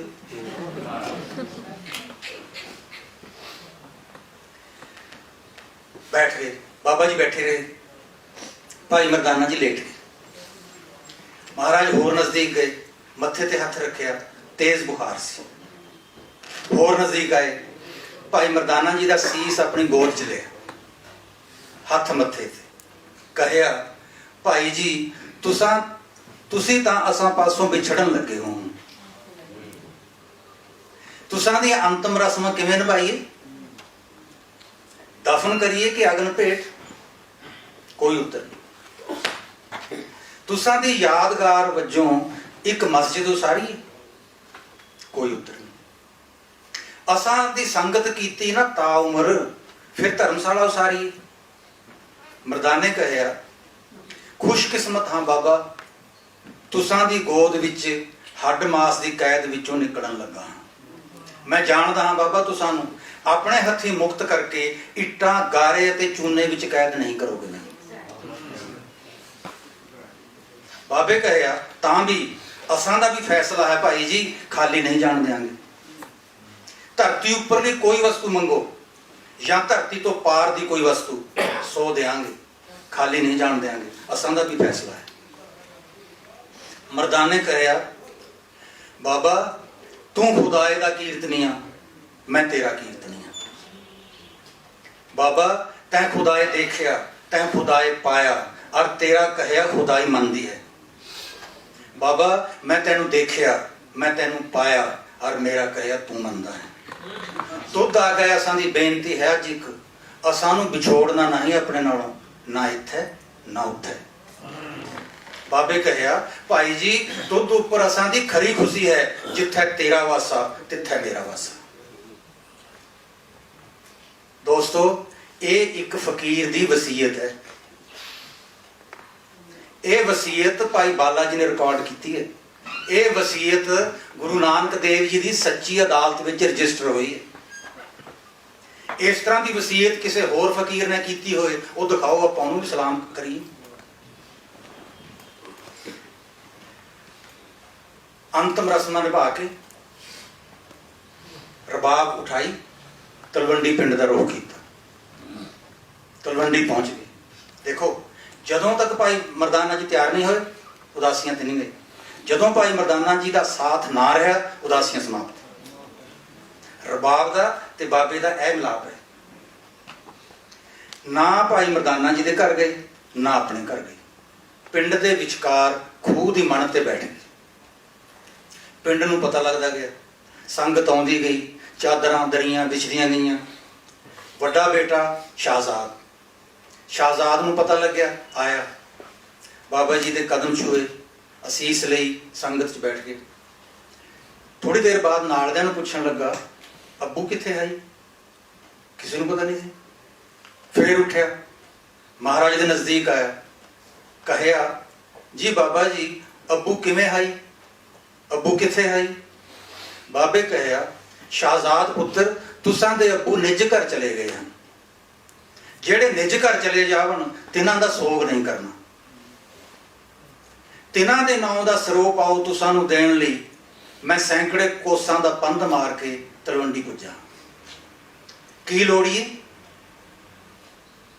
शाहजाद कहा, बाबा सारी उम्र तुसीं संसार विच तालीम वंडदे रहे, विद्या वंडदे रहे, संसार तालीम याफ्ता हो गया। तलवंडी पिंड तुसीं रहे ही नहीं। असीं तलवंडी पिंड दे वासी जाहल दे जाहल, अनपढ़ दे अनपढ़। असां नूं तां इह भी पता नहीं कि वड्डिआं तो मंगना की हुंदा है। क्या बात है। बाबे कहा, तां भी शाहजाद पुत्र तुसां दे अब्बू नूं खाली नहीं जाण दित्ता, असीं तुसां नूं खाली नहीं रहण देंगे। मर्दाने कहा, बाबा जे मेहरबान होए हो फिर वो दिओ ना जो अब्बू नूं दित्ता सी। ये नहीं पूछा की मंगया सी, ये नहीं पूछा की दिता सी। इन्ना पता है दोवें बेअंत वड्डे ने, वड्डियां ने वड्डियां वड्डियां चीज़ां मंगणियां हुंदियां ने ते वड्डियां ने वड्डियां चीज़ां देणियां। जे मेहरबान होए हो बाबा फिर वो दिओ ना जो अब्बू नूं दिता सी। उठाई रबाब भाई शाहजाद के हत्थां च रखी, कीर्तन शुरू होया। साखीकार दे बोल ने, भाई मरदाना जी की याद विच तलवंडी पिंड के वासियों ने कीर्तन के दरिया विच देर तक तीर्थ इशनान किया। भाई मरदाना जी की याद विच तलवंडी पिंड के वासियों ने कीर्तन के दरिया विच देर तक तीर्थ इशनान किया। भाई बाला जी भाई शाहजाद के इन्हां बोलों तो इन्ने द्रवित हुंदे ने कि जदों बेअंत प्रसन्नता होए, बेअंत वड्डा दुख होए, फिर ग्रामर के नियम नहीं लैंगुएज चलते। दो वाक लिखे ने भाई शाहजाद की साखी के अखीर च भाई बाला जी ने। पहला वाक कलम कर्म का बली भाई शाहजाद फुल स्टॉप। दूजा वाक साडा प्यारा शाहजादा भाई शाहजाद खान फुल स्टॉप। दोस्तों जदों तलवंडी पिंड छड्ड के गुरु नानक देव जी ने करतारपुर वसाया तो भाई शाहजाद उन्होंने करतारपुर आ गए। ताउम्र साथ निभया। जेड़ा वर दिता सी ना, जिथे तेरा वासा तिथे मेरा वासा। गुरु नानक देव जी का नाम अज गुरबाणी है, ਤੇ ਭਾਈ ਮਰਦਾਨਾ ਜੀ ਦਾ ਨਾਂ ਅੱਜ ਰਾਗ ਹੈ ਤੇ ਕੀਰਤਨ। ਗੁਰਬਾਣੀ ਤੇ ਰਾਗ ਜਿਵੇਂ ਕਦੇ ਨਹੀਂ ਵਿਛੜਨਗੇ, ਇਸੇ ਤਰ੍ਹਾਂ ਹੀ ਉਹ ਵਾਕ ਨੇ ਜਿਹੜੇ ਸਫਲ ਹੋਏ ਨੇ। ਵਾਰਾ ਜਿਹੜਾ ਉਹ ਸਫਲ ਹੋਇਆ ਭਾਈ ਮਰਦਾਨਾ ਜੀ ਦੀ ਰਬਾਬ ਤੇ ਗੁਰੂ ਨਾਨਕ ਦੇਵ ਜੀ ਦੀ ਬਾਣੀ, ਨਾ ਉਦੋਂ ਵੱਖ ਸੀ ਨਾ ਅੱਜ ਵੱਖ। ਤਾਂ ਮੈਂ ਸਮਝਦਾ ਵੀ ਇੰਨੀਆਂ ਬੇਨਤੀਆਂ ਮੇਰੀਆਂ ਮਨਜ਼ੂਰ ਕਰੋ ਤੁਸੀਂ। ਬਾਕੀ ਕੁਝ ਗੱਲਾਂ ਜਿਹੜੀਆਂ ਰਬਾਬ ਤੋਂ ਇਲਾਵਾ ਕਰਨ ਵਾਲੀਆਂ ਨੇ ਉਹ ਵੀ ਕਦੀ ਫੇਰ ਕਰਾਂਗੇ। ਮੈਂ ਸ਼ੁਕਰਗੁਜ਼ਾਰ ਹਾਂ ਪਾਤਰ ਸਾਹਿਬ ਦਾ ਤੇ ਆਪਣੀ ਪੰਜਾਬ ਕਲਾ ਪਰਿਸ਼ਦ ਦੇ ਸਾਰੇ ਅਹੁਦੇਦਾਰਾਂ ਦਾ, ਇਹਨਾਂ ਨੇ ਤੁਹਾਡੇ ਰੂਬਰੂ ਕਰਵਾਇਆ ਮੈਨੂੰ। ਤੇ ਇਹ ਗੱਲਾਂ ਨੇ ਜਿਹੜੀਆਂ ਸਾਖੀਆਂ ਦੀਆਂ, ਮੇਰੀ ਬੇਬੇ ਜੀ ਦਾ ਮੈਨੂੰ ਇਹ ਹੁਕਮ ਹੁੰਦਾ ਸੀ ਜਦੋਂ ਮੈਂ ਕਦੇ ਮਹੀਨੇ ਬਾਅਦ 2 ਮਹੀਨਿਆਂ ਬਾਅਦ ਮਿਲਣ ਜਾਂਦਾ ਤਾਂ ਇਹ ਹੁਕਮ ਹੁੰਦਾ ਸੀ ਕਿ ਇੱਕ ਸਾਖੀ ਸੁਣਾ ਕੇ ਜਾ। ਮੈਂ ਸਾਖੀ ਸੁਣਾਇਆ, ਆਉਣ ਲੱਗਿਆ ਇੱਕ ਵਾਰੀ ਮਾਂ ਕਹਿੰਦੀ ਸਾਖੀ ਨਹੀਂ ਸੁਣਾਈ, ਮੈਂ ਕਿਹਾ ਸਾਰੀਆਂ ਸੁਣਾ ਦਿੱਤੀਆਂ। ਉਹ ਕਹਿੰਦੇ ਨਹੀਂ, ਜਿਹੜੀਆਂ ਸੁਣਾ ਦਿੱਤੀਆਂ ਉਹਨਾਂ ਵਿੱਚੋਂ ਇੱਕ ਹੋਰ ਸੁਣਾ ਦੇ, ਦੁਬਾਰਾ ਸੁਣਾ ਦੇ। ਮੈਂ ਕਿਹਾ ਦੁਬਾਰਾ ਸੁਣਾਉਣ ਦਾ ਤੇ ਸੁਣਨ ਦਾ ਕੀ ਲਾਭ? ਉਹ ਕਹਿੰਦੀ ਤੂੰ ਜਦੋਂ ਨਿੱਕਾ ਹੁੰਦਾ ਸੀ ਤਾਂ ਚਿੜੀ ਕਾਂ ਦੀ ਇੱਕ ਬੜੀ ਫਜ਼ੂਲ ਕਹਾਣੀ ਹੁੰਦੀ ਸੀ। ਤੂੰ ਜਦੋਂ ਆਖਦਾ ਸੀ ਨਾ ਕਹਾਣੀ ਸੁਣਾ, ਮੈਂ ਗਿਣਤੀ ਨਹੀਂ ਕੀਤੀ ਕਿੰਨੇ ਹਜ਼ਾਰ ਵਾਰ ਸੁਣਾਈ। ਇਹ ਜਿਹੜੀਆਂ ਸਾਖੀਆਂ ਤੇਰੇ ਰੱਬ ਨੇ ਤੈਨੂੰ ਵਿੱਦਿਆ ਦਿੱਤੀ ਹੈ, ਇਹ ਸਾਖੀਆਂ ਨਾ ਕਦੀ ਪੁਰਾਣੀਆਂ ਹੋਣ, ਇਹ ਸਾਖੀਆਂ ਡੁੱਬਦਿਆਂ ਨੂੰ ਤਾਰਦੀਆਂ ਨੇ ਤੇ ਮੁਰਦਿਆਂ 'ਚ ਜਾਨ ਪਾਉਂਦੀਆਂ ਨੇ। ਮੈਂ ਵੱਡੀ ਉਮਰ ਦੀ, ਮੈਂ ਹੁਣ ਬਿਰਧ ਹੋ ਗਈ ਹਾਂ, ਪੁਰਾਣੀ ਹੋ ਗਈ ਹਾਂ, ਇੱਕ ਦਿਨ ਤੂੰ ਪੁਰਾਣਾ ਹੋਏਗਾ। ਇਹ ਸਾਖੀਆਂ ਪੁਰਾਣੀਆਂ ਨਹੀਂ ਹੁੰਦੀਆਂ। ਸੋ ਜੇ ਕੋਈ ਤੈਨੂੰ ਕਹੇ ਨਾ ਸਾਖੀ ਸੁਣਾ, ਤਾਂ ਸਾਖੀ ਸੁਣਾਉਣ ਤੋਂ ਇਨਕਾਰ ਨਹੀਂ ਕਰਨਾ, ਕਿਉਂਕਿ ਸਾਖੀ ਸੁਣਨ ਵਾਲੇ ਨੂੰ ਵੀ ਤਾਰਦੀ ਹੈ, ਸੁਣਾਉਣ ਵਾਲੇ ਨੂੰ ਵੀ ਤਾਰਦੀ ਹੈ। ਬਹੁਤ ਬਹੁਤ